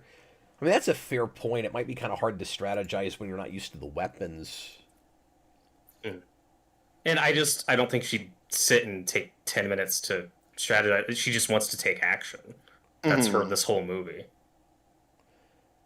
And she has a very specific And she is goal. oversimplifying everything. Where like she's not exactly going to be a team player, Austin. I mean, like she's trying to do that, but Well, and even if it's not like specifically like, hey, like this is how we can do it together. I just wish that we did something with that, like with her training, especially with how much she talks about like reading, battle strategies and things like that. I just wish that we talked about any of that in that sequence, and or that it really came into play. to be fair, this being a commentary, we talked enough over the opening that I don't remember that being as emphasized as your. She also talks about it quite a bit with Steve. This is a bit of action I like. This is set up and payoff. Steve saw the Amazons do this in the opening battle, and now he's learned and applying that here. She catches Yeah, on to like, what I think they're that's a doing. good example. Yeah. Yeah. Keep it. Pay attention to this shot though. When she flies in, they're going to reuse that for the ending, and it's like really cheap. Oh no! I thought that was really Yeah. cool in the theater. Yeah. I did not 11th expect her hour to thing. collapse a building all by herself, and I thought that was pretty cool. But I think that's a good example though. Like we set up something on Themyscira that they then used in the fight scene. Like I just wish we had more of that in that fight.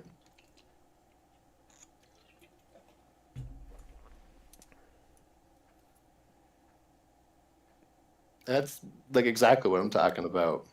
Yeah, and RJ's Godzilla is saying what they have trained Diana to be a team player, but like she's not. She's still working. Like there's still stuff going on with her and Steve throughout that fight. Like again, Like, she's kind clearing of? she's clearing a path for them. She's not saying screw you guys, I'll handle it. Like she's working with them. I mean, kind of. Like she runs off, and then Steve goes, "Oh, like she's doing this that gives us an in." It's not like they're really working together until that bit when they like meet out in the main square at the end. Hey, look, Austin, they're And standing around for a picture that somebody took. Somebody took. Yeah. Okay, so, and Austin, I hope you don't feel like I was being condescending because I'm just trying to figure out where you're coming from. No, not at all. Not at all. I think where I can kind of see your point is we're right before, and then I'll get off of this, but right before the No Man's Land sequence, and everybody keeps saying No Man's Land, and now I just want to go read No Man's Land. When you get to the start of that sequence, and Steve Trevor is going on about how there's no chance they can get through that.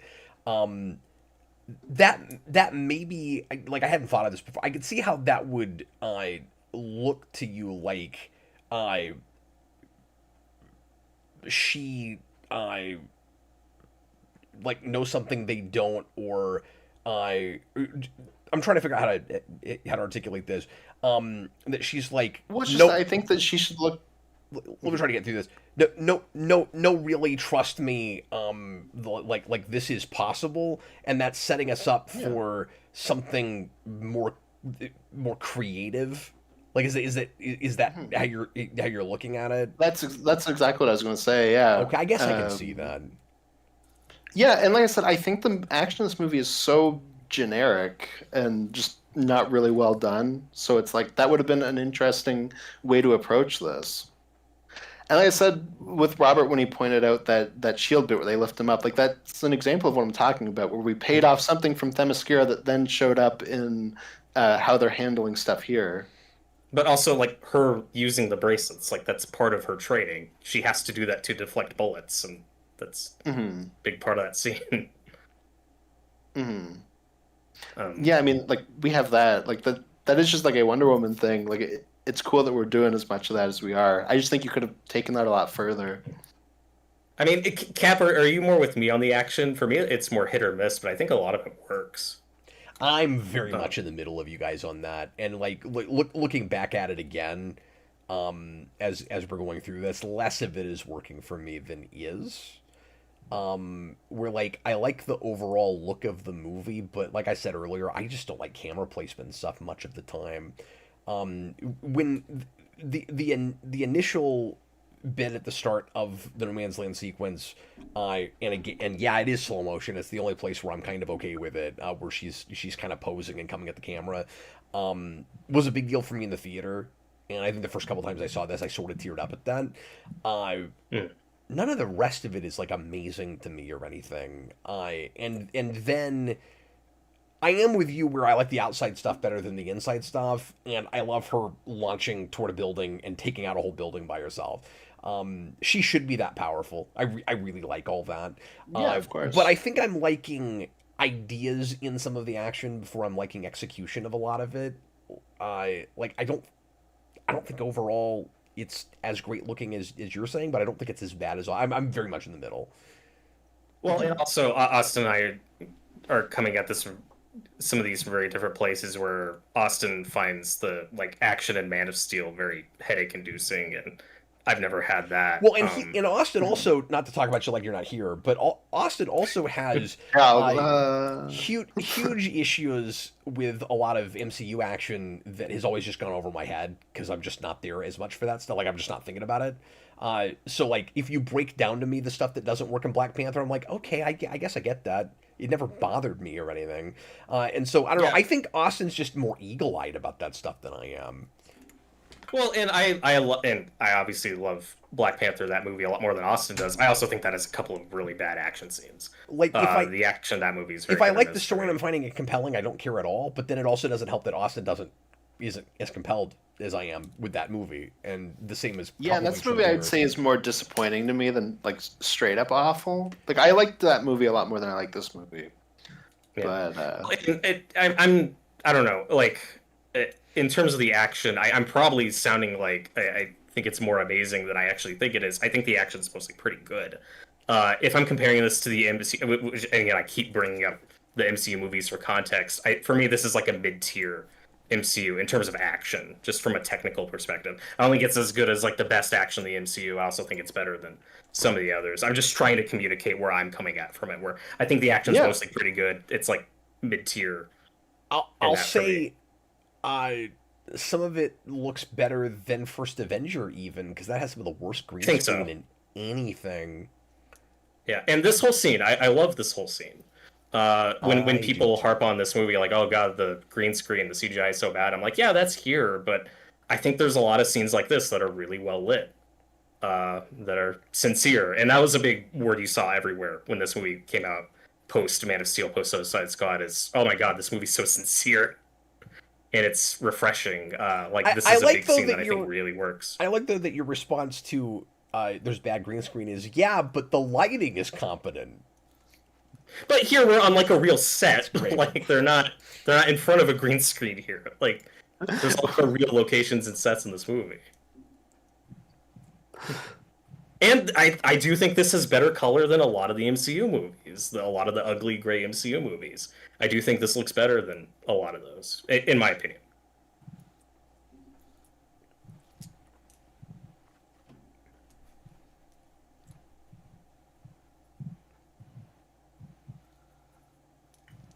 I was just waiting for Austin to yell at Robert because I thought that would be fun, but it didn't. No. Then it didn't happen.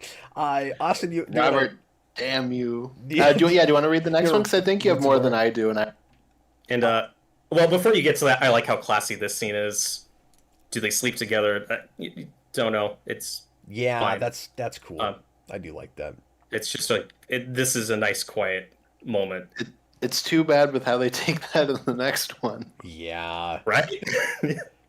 No, you have to completely ignore that next movie, which is easy to do. I mean, really, it's so weird that I know I've said this before, but it's so weird that Patty Jenkins ends up being her own Richard Lester. Richard Lester, yeah. It's so Exactly. weird. Richard Lester came in out from the grave and possessed her.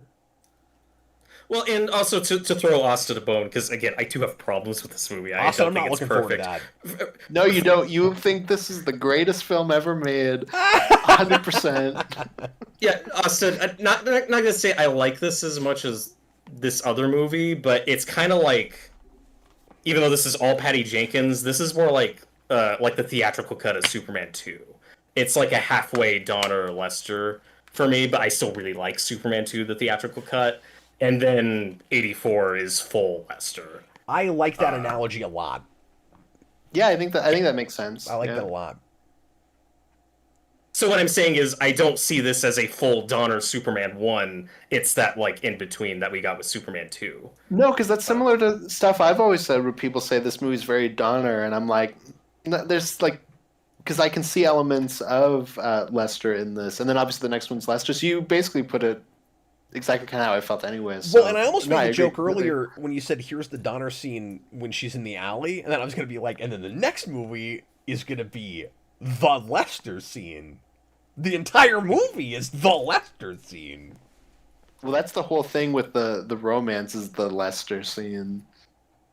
Yeah. Oh. And this is, again... It's not Richard Lester, Mo Lester. It's like that put everything, everywhere. Exactly.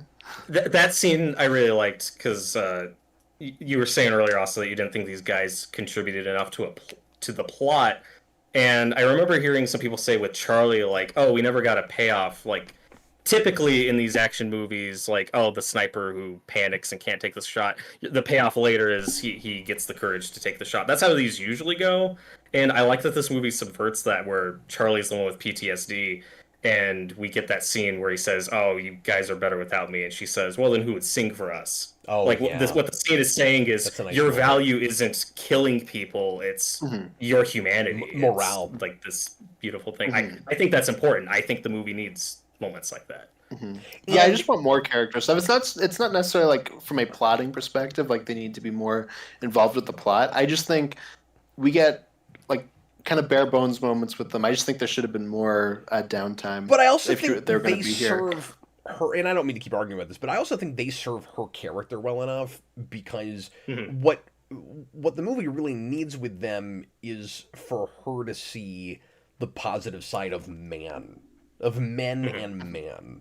And that's, It can't just be Steve. And that's what, yeah. No, and if it's no, just exactly, Steve, that's why- then Lois is the key. I mean, that's like, you really don't want that. That's why I'm just saying, like, I feel like we need more downtime stuff where we get that.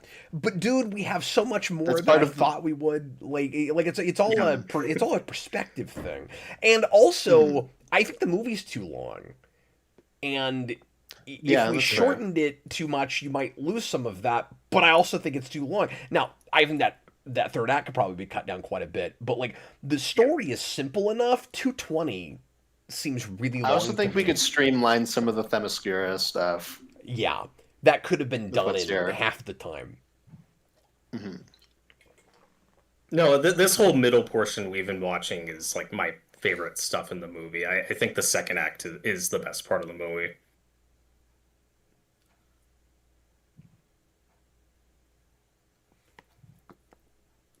But sorry, I interrupted you when you were gonna do more Oh, Discord right. or Yeah, let me read stuff some or of whatever. that. Thank you. Writer, favorite That's moment right. is the No Man's Land scene. Honorable mention to the naked Steve Trevor when Diana says, "What's that?" It's a watch. Again, that plays better to me than it ought to. When that started in the Yeah. theater, I was like, "Oh God, where's this going?" And I was, okay, that was way classier than I Mhm. expected. One thing I would change is set it in present time. I don't like superhero movies that take place in the past. Oh, just in general. Well, he's not gonna like Fantastic Four then. But I think this was originally supposed to take place even further in the past, if I remember correctly. Mhm. Yes, now that you say that, and I forget what the time period was. I think You're, somebody you're in one talking of our about the Snyder comments thing, brings right? it up With the though. photo. Yeah, I'm talking about the Snyder photo. It's like a prior war, I think, even before this, isn't it? It's been a while. I can't remember offhand, but Would it have been No, like she's with Hans or something. It's okay? when she's wild. holding like decapitated heads. Yeah.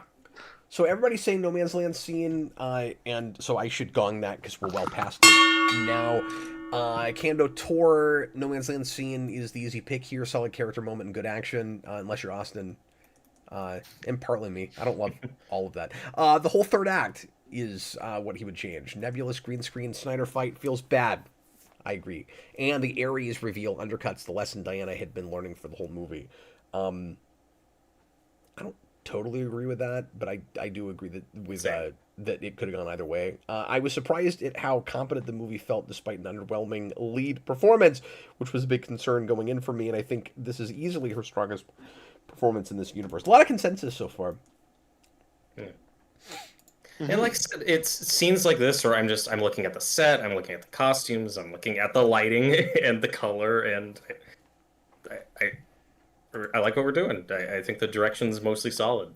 And also, we're seeing And from these comments plenty of criticism. It's so much better to a lot of us than a lot of these other DCU movies that I don't know.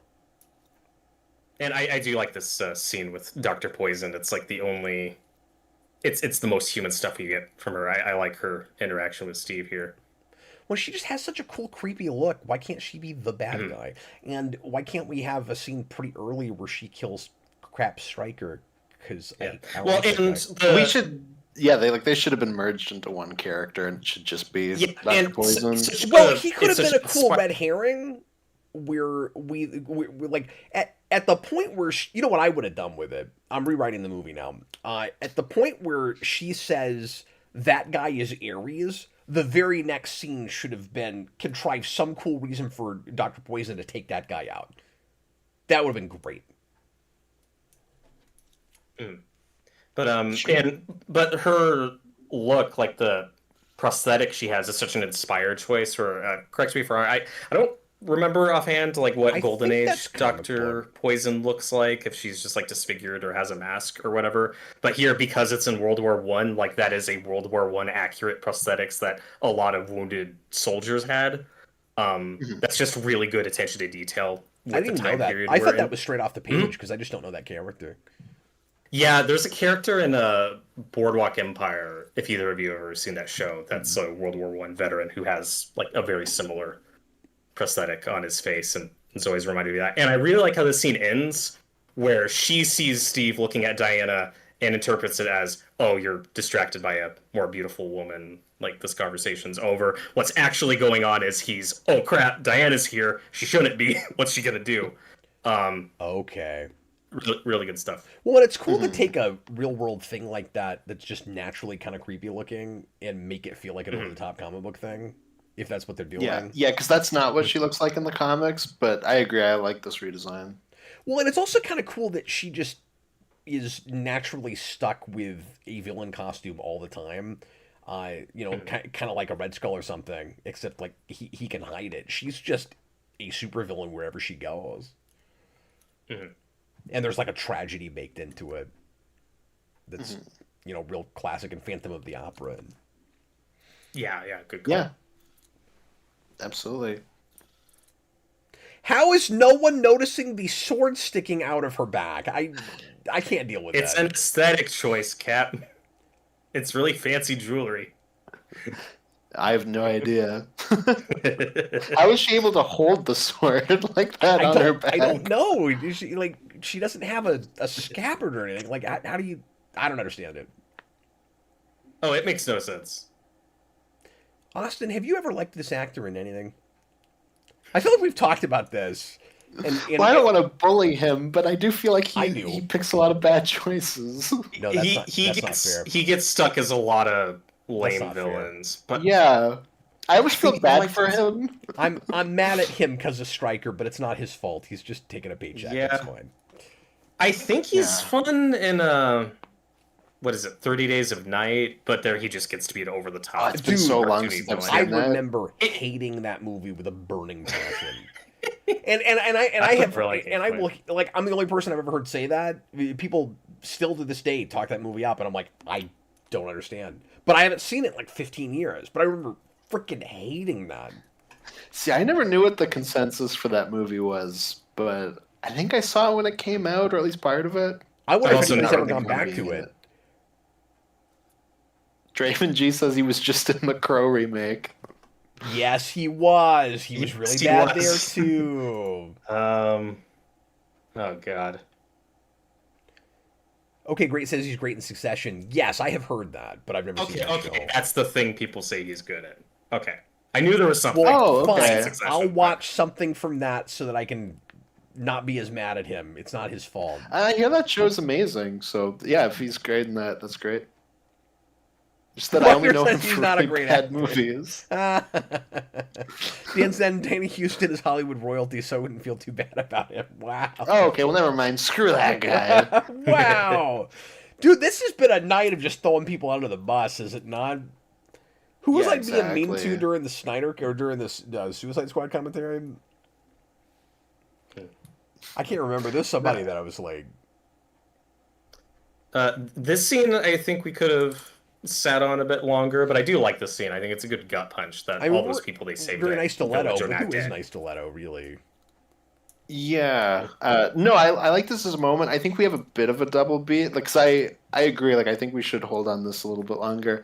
I think we have a little bit of a double beat in that she's like coming here and like, oh my god, these people have been poisoned. Like, men are just evil. I'm gonna go kill Ares. And we kind of have a very similar moment in like 20 minutes, and it's Yeah. a bit too much of Oh, a double beat to that's me. fair. But no, I like this as a moment. I think that's a At great least we're idea. seeing some of the bodies. I think it could go further, but Yeah, There is so much Definitely. Batman Begins in this score. Like, I never appreciated that before. It's like, stop being. yeah, and Batman I Begins. think the score's fine. I've never had a strong opinion on the score to this movie. that's kind of how I feel. I don't really feel strongly either It's way. just real stringy. That's it. It's just lots Yeah. of strings. So many strings. Yeah. I'm saying Begins. There's a little bit of an old Hollywood flair to it because of the period that it's set in, and I guess that's good. But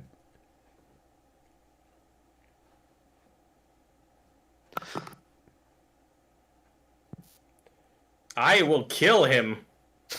I will And kill him. and I will kill any of you that get in my way. Austin, I do think I'm going to concede on this point. I do think you're right that maybe she should be talking about that because you could easily just play it as the agents in the Matrix, right? Or not the agents, but like just people that get in your way in the Matrix that aren't going to be unplugged. Where you go, it's unfortunate that we have to kill them. It's not their fault, but for the greater good, there's no way around it. Like we have to treat them like enemy combatants. And I'm perfectly fine if that's her take. And We just she need to can know come out and that. say that.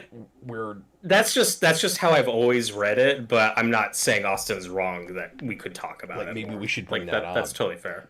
That's just how I've always. It wouldn't read even take what's very going long to on. address it. Especially because we already have so many scenes of her being like, I have to find Ares, I have to find him, I have to kill him. Like, we can, instead of just repeating the same thing, explore some of that a little bit more and talk about, how she feels about killing enemy combatants, for example. Now, again, I just never tend to look at this stuff super close. How much honest to God killing is she doing? I mean, do we see her lot. on the battlefield just A lot. flat out stab people, or She just stabbed a couple people. Yeah. Which again, Yeah. as a war movie, I like Captain America kills people in the first Avenger. Like it doesn't bother me. I'm also not saying like you're wrong to feel the way you do, Austin. Mhm. Like I Yeah, get and I mean, Captain America also talks, to a degree about like, oh, I'm gonna go to war, I'm gonna do my thing for my country. Like, I understand his ideology more than I understand Diana's. Well, I think they think it's enough that she was just raised by warriors. The end. Mhm. And like I said, that's perfectly fine. Like, I'm fine with their take just being, well, she's okay with killing people. I need her to talk about it.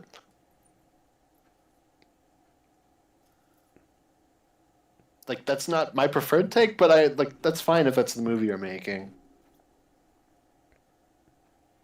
I like the lighting in the scene a lot. Especially because the whole thing with Ares is that he gains his power from war, so like her participating in that also powers him. I kind of miss what you just said, Austin. I'm sorry. I just said Ares' whole thing is that he gains power from war. Like that's the whole reason he would want to do this. So her participating in that would just add to his power. And she. And Wore I also that. think that, but I think that's why she's trying to get to him as quickly as possible. Mm-hmm. Um, Which is fine, but like I said, we can be talking about it. yeah, and the misdirection here is a little silly and contrived. Like that, I get it. Like he has powers now just so he can go toe to toe with her and fight. Mhm. Like it's fine. Uh, I Well, like and some of that gives these her bits with the last. and that makes him a better red herring for her, not the audience. Right, and that's how I've always read it. Like we see him take the poison stuff to make him stronger. Like the movie isn't trying to trick us into thinking Mhm. that this guy's Ares. Yeah, I don't think so We just either. have information that she doesn't have. Like that is intentional. Movie's over. Mhm. It would have been nice if we had it like we were more in her head in that way. No, Hmm. because I do think that this is supposed to be a like, oh my god, he's not Ares mode. Like even though we've seen that he like gains that power from that thing, like I do think we are supposed to be thinking that. I don't. I kind of don't. Mhm. Yeah. No, I think what the I movie but I is but I trying. do think. But I also I also don't think that the guy that really is Ares we're supposed to know that. I do think that's supposed to No. be a reveal, and I think that is too easy of a reveal. But I do think that just the mystery of whether or not there is an Ares up to a certain point works pretty well. But by this point, we should probably know for sure that he's there and he's not that guy. Yeah. Mhm. No, I don't think the movie is trying to trick us into thinking that this guy is Ares. And I think what the movie is trying to do is, in this moment, make us think, oh, Diana's wrong. There is no Ares. And then when he shows up, that is supposed to be the twist. But like Austin said, and I agree, yeah, I called it. The second David Thewlis was cast, I was like, well, he's probably Ares. He's not going to be Well, random I didn't British. even know he was cast. Like when he showed up on screen, I was like, "That's Ares." And my friend that I was with was like, no, it's some British man. I'm like, no, they did not cast this man, and he is just some British guy. Like it's very obvious villain casting. Mhm. I think they wanted Sean Bean initially, which could have been cool. Oh, okay. Um, but this whole speech is, I think, great. People, Yeah, I like it a lot. Steve saying people are always good. Aries or that's really important. Aries or no Aries. Yeah. It's just who we are. And so the point is, Yeah, I it's just both. think it's undermined by this climax. But this, as a scene separated from the movie, I do think is well written, and he performs it really well. I just think it's going to be undercut by what our climax is. Okay, and can I defend why I think it's not undercut, at least on Yeah. paper? What I like about the idea of the Aries twist is that they're both wrong. Yeah. There is an Aries, but he's not mind controlling people. Humans are still humans. We still have a We're choice. still flawed. We still have a choice. I think that's important that both Diana and Steve are wrong. I think if you're going to do that, you should have had some sort of like montage in her being sad that the war kept going after this. This is not the end of the war. And like you said, there might be a time skip. I don't know. Like I've always read the that way as it a plays, time skip. Yeah. the way it plays is she kills them, and then we cut back to London. And the war's over. Yeah, that's just never how that's read to me. Mhm. Like, I just think you could have really what is it? pulled that in. But also, if you know and to be fair, you shouldn't expect to know these things going into the movie. I think if you know history and know like what year we're in, like you might have a better idea. Like, oh, we're like at the end of World War One. I think because somebody mentioned the treaty or whatever, like that is mentioned earlier, like that is set up. Yeah. It's this really important conflict. What's it called? World 1918. War One. Yeah, I think it could have been interesting if you were to play it both ways, like what you're saying is if it's not at the end of the war, like it went on for another 2 years. Yeah. Because it wasn't just Ares, it's also just man. That is a really good But point. Where we could have it come both back, ways. where we could come back to this discussion and have Steve kind of repeat that point and be like, "See, it's not magic." It's like, I'm glad you got the bad guy, but people are still going to hurt each other. Yeah. Well, he's When also he's dead by that point, it would have to be the other Howling Commandos. Oh, but that's true. Yeah. That's true. Yeah, that's something. Yeah.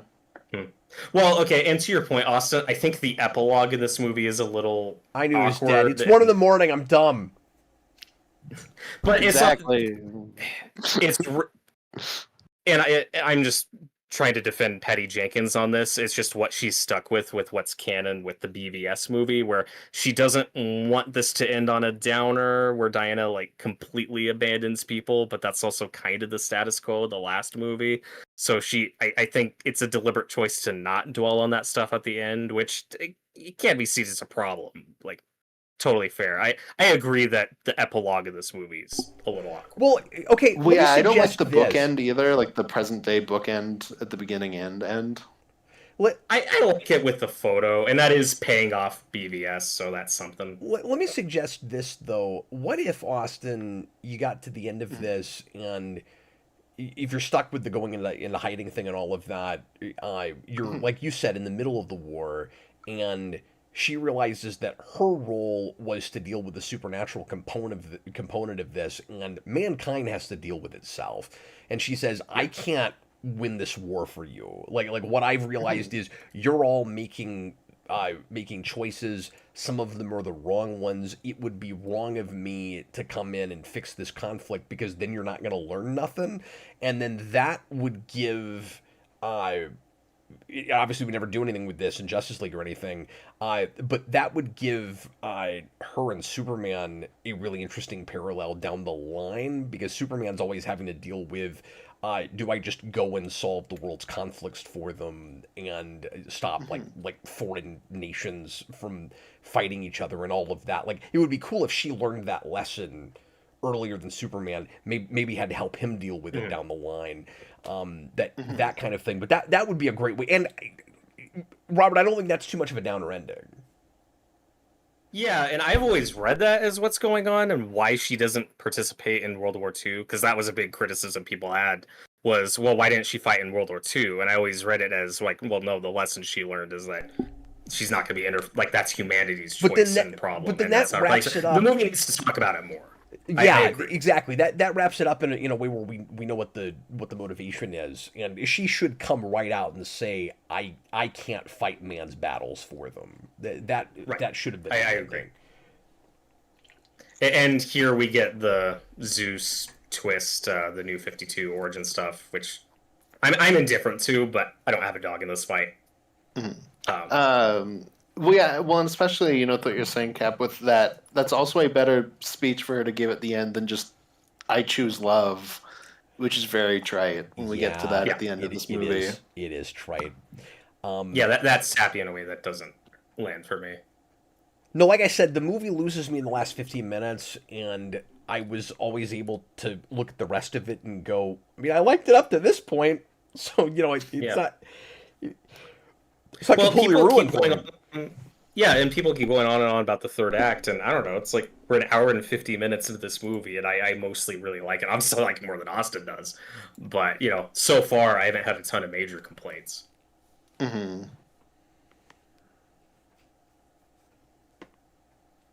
And yes, the speechifying does go on too long. Like, I want him to stop talking. Especially when she's rambling about how she chooses love. What we got before that is just she killed Ares. She obliterated him because she's powerful. I never knew what I Choose Love means, except she fell in love with Steve Trevor. But like, what has she chosen? Like, he's dead, and she didn't abandon him. I guess when she thought that he was also being mind controlled, but like that didn't last very long. And Kendo Tora just said, to clarify, he does like this movie despite his issues with this part of it, and that's totally fair. And again, like we'll get to it when we get to it, but this is all text, like this is all in the movie saying, like, yeah, no, I don't make these people do what they do. It's just the power of suggestion. They still choose to make weapons and kill each other, and which is why when you get to the end of this battle, it's not snapping out of mind control. It's soldiers who are happy to be alive.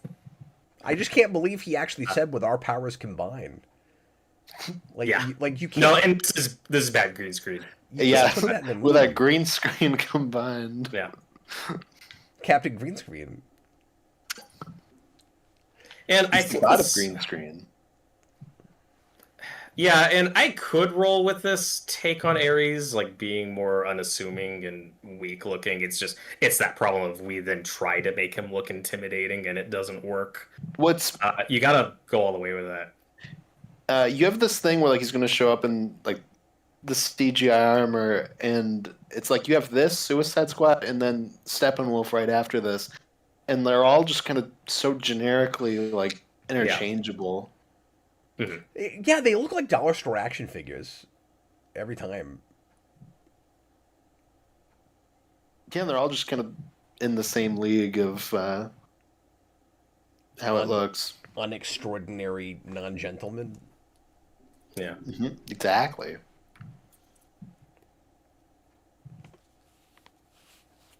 Well, this is kind of a weird era for superhero movies where at the time, like, the conversation was always, oh, Marvel movies are good, but the villains usually suck. Loki was the exception.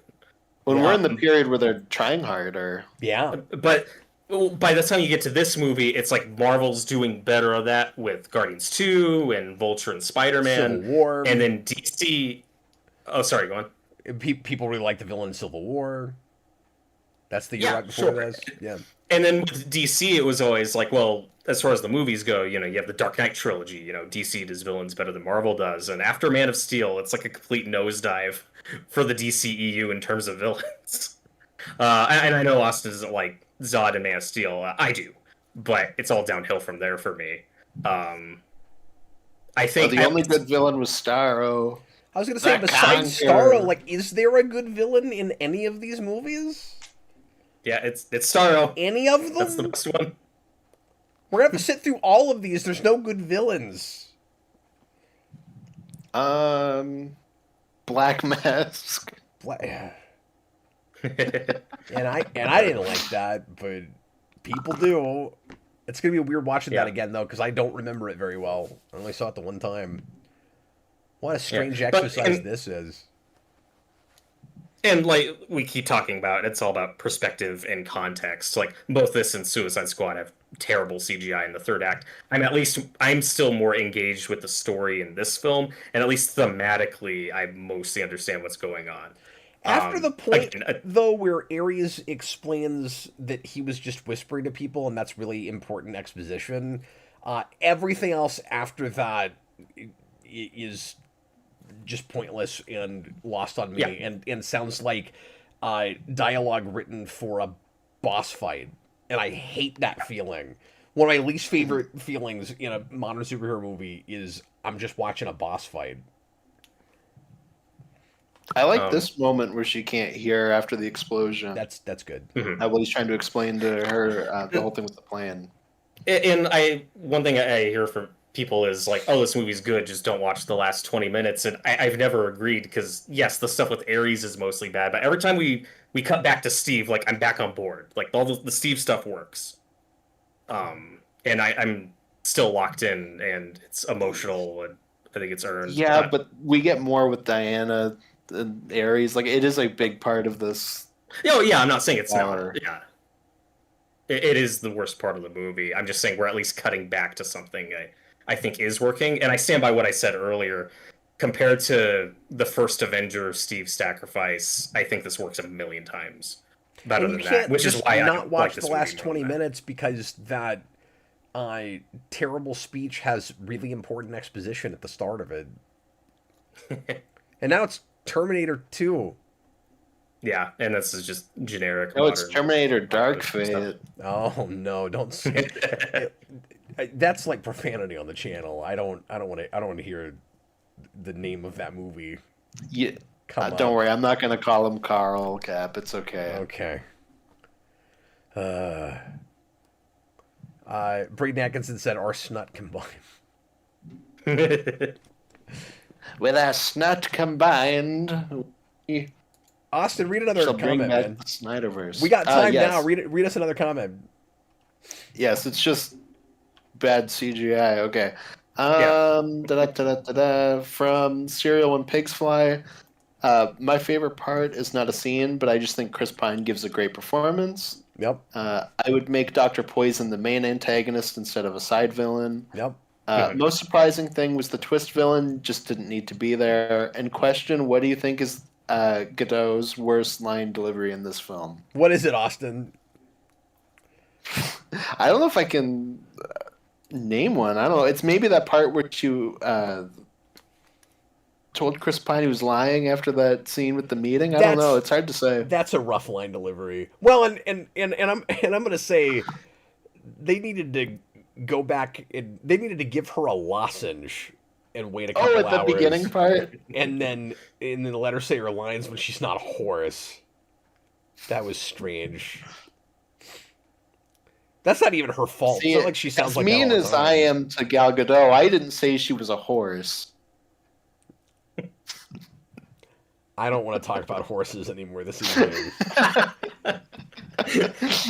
My mind just went back to that place. So I'm going to read a comment. Okay, great. Favorite scene, No Man's Land, epic and thrilling. The movie peaks here. What he would change is take out the final CGI fight, which we're looking at right now.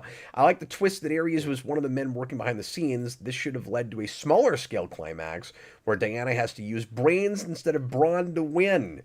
And it's interesting that he's making the brains to brawn argument when he loved the No Man's Land scene, and that's the scene that Austin is complaining needs brains instead of brawn. Yeah, or at least combining them. By our brains and brawn combined. And he was surprised they actually liked and remembered Diana's Howling Commandos. They were fun and likable.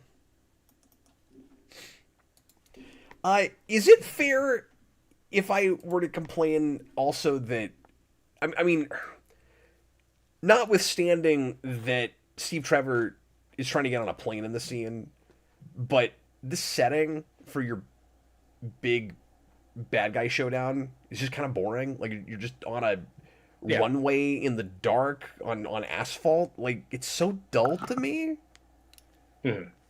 It's a lot like the BVS Doomsday fight. And Chris Pine's great. In a movie that doesn't otherwise have setting problems. Yeah.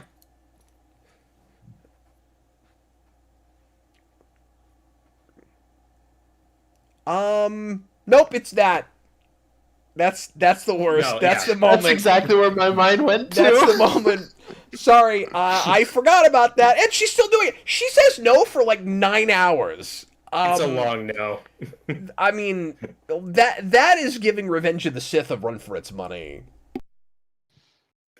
Good Lord. No is a movie trope I can't stand.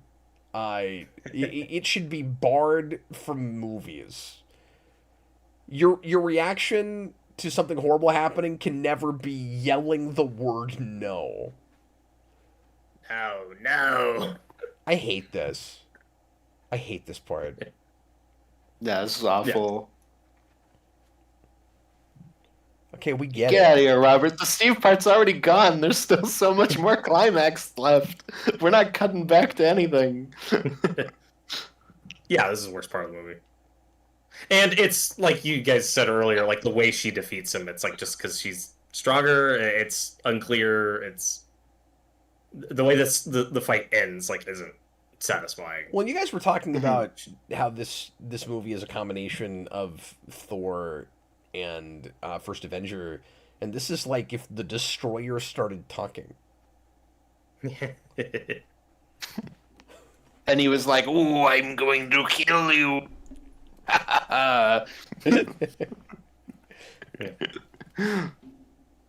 And like I said, I like this bit with Dr. Poison. It needs to be a longer moment, and she needs to be more of the main villain of this movie. Yeah, I don't like that it falls into that trope of just she was willing to kill everyone up to this point, and now we've decided this is the moment where no, I won't do it. Yeah, I agree. I don't like that trope either. It's so generic. Like, No, I don't like the trope. What I do think works in the scene, at least on paper, is like, but this isn't just main villain, I'm gonna spare you. It's like, no, she's like the person she's looking at is directly responsible for why Steve is dead. Like she has like that. If she kills Dr. Poison here, that's not war. That's not in the heat of battle. Revenge. That is purely revenge. that's a lot of when we do that, though. When we do that trope is specifically, oh, I want revenge. I'm going to kill everyone up to you, and then I'm going to stop. Like, no, that's going more into the trope. Yeah, no, it's not though, because she didn't have a revenge moment up to this point. And what you're talking about is usually somebody that that really wants vengeance and kills other people in pursuit of the person they want vengeance on, and then spares that person for no reason. That's not what this is. But it is in like the last 5 minutes. Like we did add that onto it, and then she was obliterating all of those people just now because she's mad over Steve dying, and then stops and goes, "Oh, this person that actually did it, I'm gonna stop." Like this is where I missed that she was I've come to obliterating terms people. with it. Was she? I missed that. I'm still when she's like running through punching. That's when she's like no, and then she's like running through punching everybody, and Ares like yes, kill them all. It's supposed to be her giving into her darkness, blah blah blah. Yeah, I don't think that works at all. Okay. Like cut it out or fix it. Yeah. I'm not saying I think the scene is perfect. I'm just saying like on paper, the bit of her wanting to kill Dr. Poison and then sparing her, that still works for me because most of the people she's killed in this movie are in the heat of battle. Like that's collateral damage. That's not motivated by vengeance. It is something different that's going on. I agree that I dislike that trope. I just don't think this is the worst example of that. But I still think there are issues with the scene. It's not the worst example, but it's still a bad example, I would say, though. Like just because it's not the worst one doesn't mean that it isn't bad here. But I'm saying I think it could have worked. Is what I'm getting. Possibly, but that's again in a version of this movie that actually talks about this stuff.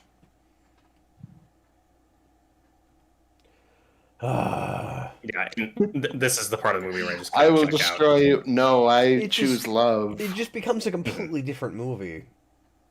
Mm-hmm. I mean, like I remember the theater thinking, well, this is what I thought the whole movie was going to be. And how did I sit through 2 hours of this just completely baffled that I'm not watching a giant Snyder CG fest, and then it turns into that with crappy Goyer one-liners. Like, Goyer's not even here, and we've got a main villain going, "I will destroy you!" What? She did the cross pose, too, there. She did. Well, see, she also is like... supposed to die in a Justice League movie eventually. So exactly. I forgot that we had, like, any element of the Jesus thing there. She even had, like, the legs curled in the exact same way. Yep. Well, that's because Snyder came in and directed just this one scene. I don't care what story by. I don't care what any. He specifically wrote in the story. He wrote, and then Diana scene. Jumps up in Jesus's. That's her way it. To he victory. Storyboarded it, and that was his contribution. He ended up with a story credit. Yeah, and this is the bit somebody was talking about earlier, saying that they thought was a mistake. Was all these like soldiers? I get if you think the execution is weird or could have been better, but all these soldiers getting up and like laughing and being relieved to be alive, like I think that's important. It's the point is like these are just underlings. Like the point is they are human. They are happy to be alive. They're not waking up out of a spell. It's oh my god, we survived a freaking nuke going off with two gods fighting. That's how. No, I can see why people thought, oh, they're waking up out of a spell. Like, That's 100% how this is playing. Like I again, that's not what it's supposed to be.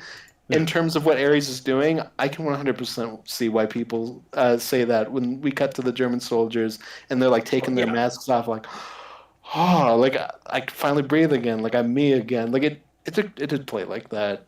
Oh, I get it if it played like that to you on first viewing. I'm just saying that's not. So yeah, we cut from that to like that moment of like, oh man, like clarity to, and now the war's over.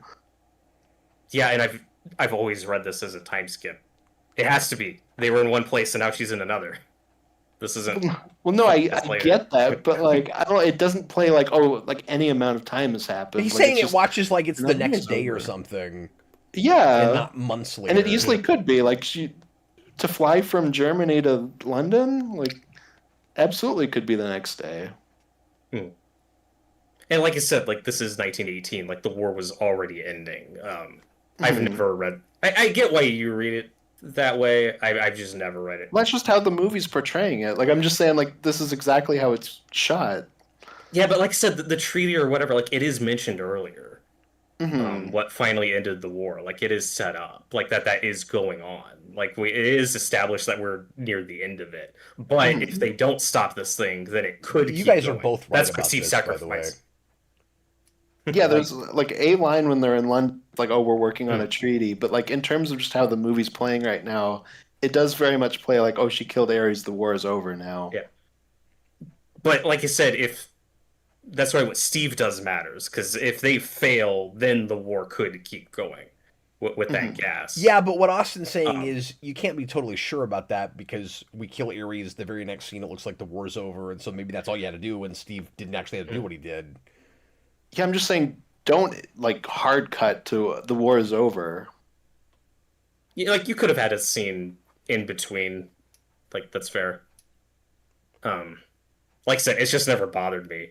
But I think how that's shown completely undercuts everything that he said.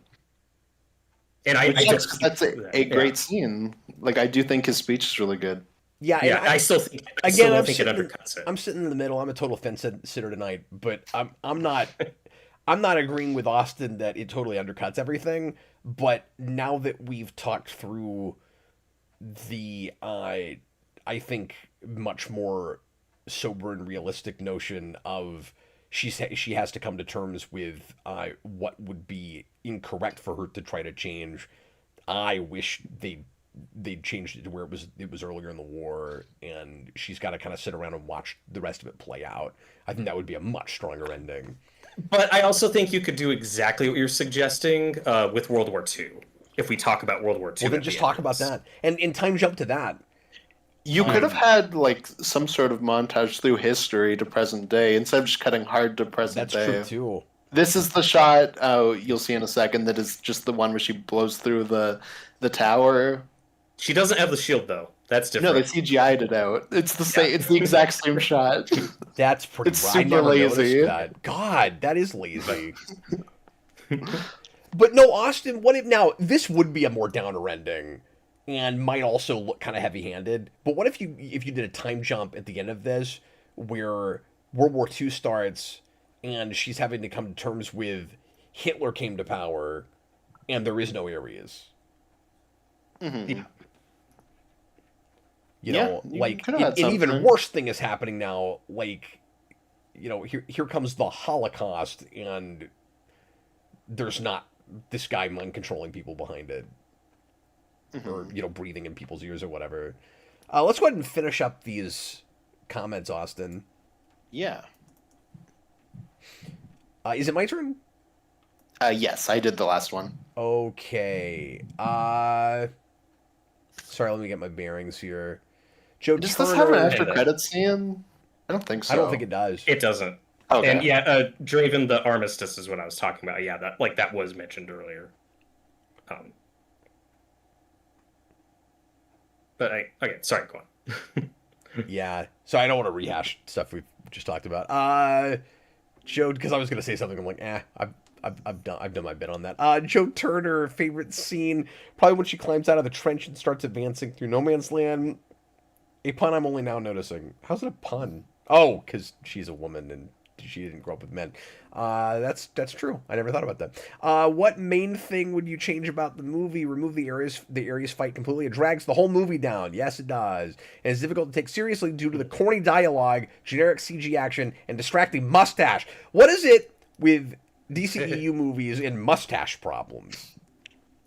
At least this is, well, not a real mustache. It's a practical in-camera mustache. And with the, I'm so tired of talking about mustaches. and with the No Man's Land thing, it is very there's a moment where Steve's like, "That's No Man's Land. You can't like."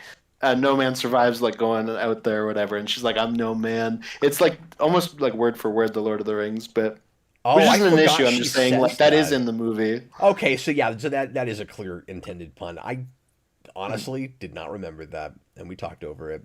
What surprised you most? Some of it was more brutal than I was expecting. This is a good thing. It's a war movie, after all. Where's the starry background? Yeah, where is the starry background? I'm really glad that we're doing. It would have made more sense. It could have been like, you know, when they're on the boat looking up at the stars. I'm really glad we're doing this Mania just for that moment alone. No, that was insane. That was a wonderful. So what the hell is this music? I was not expecting that. I don't know. Oh yeah, I don't know. I've never listened to We've this. gotten good stuff out of this. We got the Credits. starry background. We got Snut. Can we not have this? To be human is to love, even when it gets too much. Shut up. I'm Yes. not ready to give up. I'm used to it in superhero Ouch. movies. I've seen Mask of the Phantasm. I would much rather Robert, have if that. something's bad, it can still be bad just Yeah. because other things are bad. Yeah, seriously. The movie's over. Go home. This is a No, we're suckers for pain. We have to sit through This is a this. Disney movie right now. I can't even have it. Okay, Austin, read me another comment. This is the pop version of a Disney song. You're right. It Okay. is. Yeah. Abix Stark. God.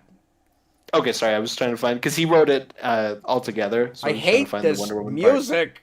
I hate it. He says in Wonder Woman, it's the trench scene. That's his favorite scene. It is something that I feel both DCEU films before were sorely lacking. A larger than life character inspiring those around them and being a beacon of hope. Sorry. For things that he would change, he says for Wonder Woman, we spend quite a bit of time gathering a party of soldiers. But do absolutely nothing with them. Oh, I would wow. either cut them or actually have them do something more than take runtime and drive Steve into the party. Wow, he's with you on that. I mean, you're both wrong, but wow. I mean, they do stuff, but all right. They could have done more. Like I said, they're right in that weird middle point. In terms of what he was surprised by for Wonder Woman, I was surprised by the attempt that they made at Ares not being behind it. Though I was disappointed when he turned out to just be a mustache twirling bad guy and not even the fun kind. That's great. Nearly everybody said No Man's Land as the best scene. Justin Hayes agrees with that. He says he would change what he would change. Shocking to say a DCEU movie suffered from a CGI fest third act, but alas, I'd want the final battle to be a little more grounded. It should almost just be flipped, so that the mythological evil is defeated first, and then it's up to Wonder Woman to inspire the people. I like that. Mhm. And then he says, surprise, walking in, I didn't think I wanted a period piece since Captain America did it so well, but it ended up being just a different kind of thing altogether. I mean, I don't know if I agree with altogether, but I was also surprised that it didn't feel like a complete ripoff from that.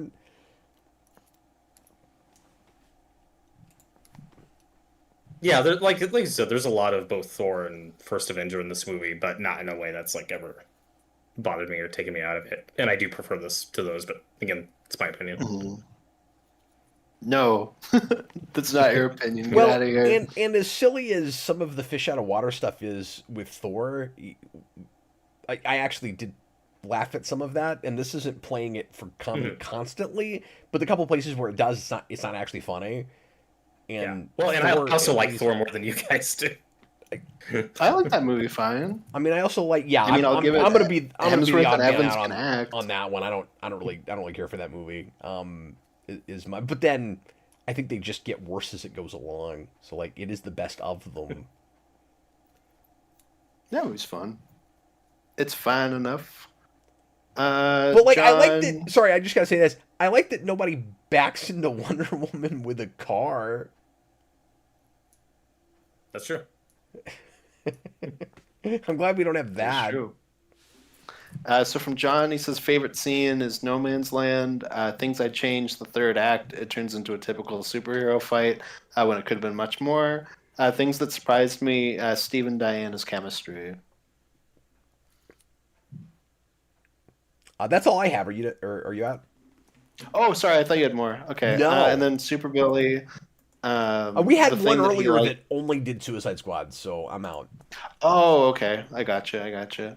So the thing that he liked the most, he says, the scene where Diana has killed the man she believes to be Ares and her subsequent conversation with Steve Trevor. It's genuinely poignant, seeing her innocent worldview shattered, and both actors do a great job. Things he would change, he says, I'd replace Danny Houston with a talented German actor. I like Houston a lot. Just don't think he was right for this particular role. Okay, so he at least... I would, I wish he'd stop there. I wish he'd stop. Throat. I wish he was replaced with a talented actor. Wow. And then his biggest surprise is he says the strength of Gal Gadot's performance. I wish he was replaced with someone who doesn't resort to being in the Crow remake. Or X-Men Origins Wolverine. Man, I wish my Wonder memories Woman. wouldn't grow back. And I don't remember if we somebody in the live chat did clarify that deleted scene was going to be an after credit scene for this movie with Etta Candy, not in the Snyder cut. So, and I mean, Justice League came out just a few years after that movie. I think that scene, because this doesn't have an after credit scene at all, even though Suicide Squad did. So either that's because WB is just fumbling and retooling Justice League during this, that's probably why that's cut. Or do you think it's Patty Jenkins having some leeway saying, I don't want it, I want this movie to stand on its own. I don't want a Justice League tie-in thing. How do you think?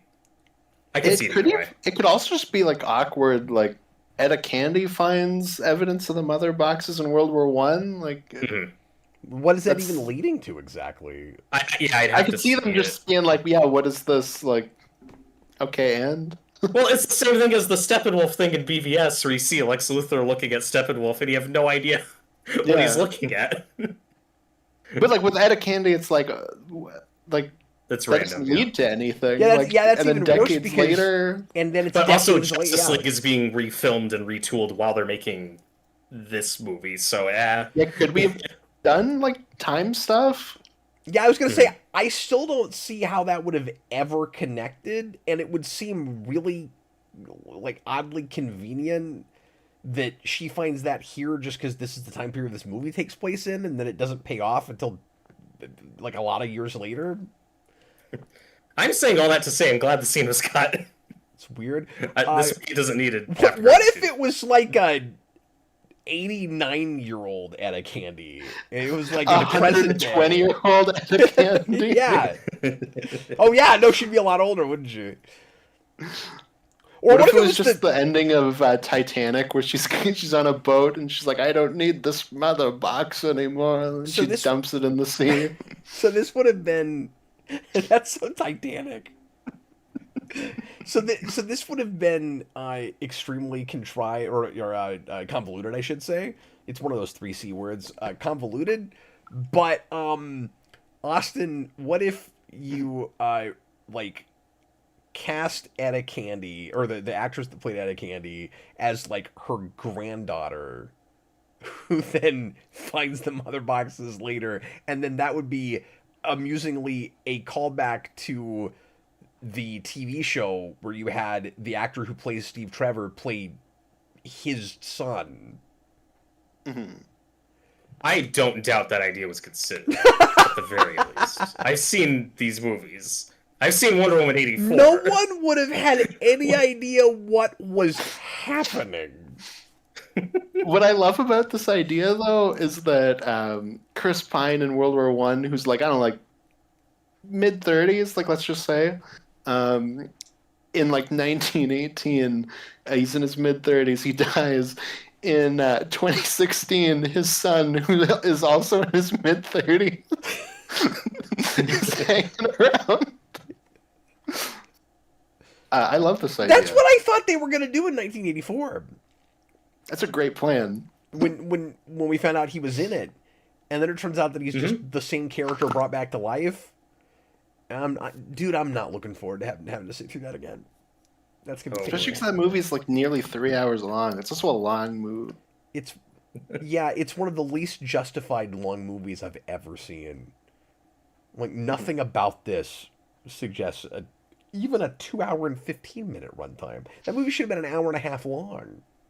Well, Cheetah in that movie is like if Jaws in The Spy Who Loved Me had like a half-hour to 40-minute just like side quest. Like she is just a heavy in that movie. Yeah. Okay, we're gonna have to get going. It's crazy late, and we've got to do this whole thing again tomorrow. So Justice League tomorrow, and then what's right after Justice League? Aquaman. Wow, that's gonna be weird putting those together. Yeah, there's over a year between those movies. Yeah, that's true. Yeah, that is true. But Justice League is like oddly short for what that is, and then Aquaman is not. I mean, I'm guessing that's what, like long, but 2:20, 2.5. Yeah, I think it's about as long I'm as what pretty we just watched. Yeah, I think it's about the same as Wonder Woman. Yeah. Okay. Robert, thanks for joining us. Robert's going to come back for another one of these. I forget the ones you requested, but you're coming back, right? I next week, if the timing works out, I'd really like to join you guys for the Suicide Squad and Black Adam, and I think it'd be really funny if that's like a really huge panel. Yeah, everybody wants to be on that one. Everyone wants to be on that one. Let me know if there's another one you want to come up on, and we will totally get you in. Robert's like, after arguing with Austin for 2.5 hours, I'm not coming back. I love how I said that. He had this look on his face like, no, I know the rest of these movies. There's not one I want to come back and watch. Even the movies I like Aquaman, I just don't have a lot to say about them. Like, you don't have 2 hours of material to say about the Shazam movie? I do like the Shazam movie. Yeah, I definitely like it more than you guys. I don't know. Well, I'm not saying like it's bad. I'm just saying like you don't have 2 hours to say about that. Just like in terms of what you were saying. But yeah. I'm gonna spend the entirety of Aquaman talking about Dolph Lundgren. That's my plan. He's great. The entire time. I love that he's in that movie. I'm gonna especially talk about him in Aquaman 2 because I am convinced that he was given all of Amber Heard's dialogue. I'm convinced of it. Oh, 1000%. I wish they just recast him as Mira. Well, the weirdest part is that weird scene where he has sex with Dolph Lundgren. Like, that's where you can really feel it. Where you're like, wait a minute, what's happening? It's almost they don't even like change the dialogue. He's like, hello, wife, scenes. it's time for love. And he's a pet dolphin. Dolphin Lundgren. Sorry.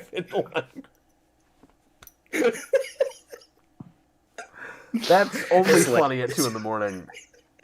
Yeah. All right. On that note, Robert, by the way, never mind. You're not invited back for any more of these. You can come back for the one you wanted to be on, but I rescind what I said because I can't take any more Dolphin Lundgren. Anyway, no, I'm kidding. Thank you guys so much for doing this, and thanks for watching. If you're watching live and after the fact, you guys are great. We're going to continue this insanity tomorrow at, I think, 9 is when I'm going to have to start. But Austin, I'll finalize the time with you. But anyway, thanks everybody for watching, and we'll see you again real soon. I was Captain Logan, and that was Austin the Day Ghost. Good night, good night, everybody. And Dolphin Robert. Hello. That's the wrong thing. We're trying to leave you like hello. All right, bye everybody. Yeah.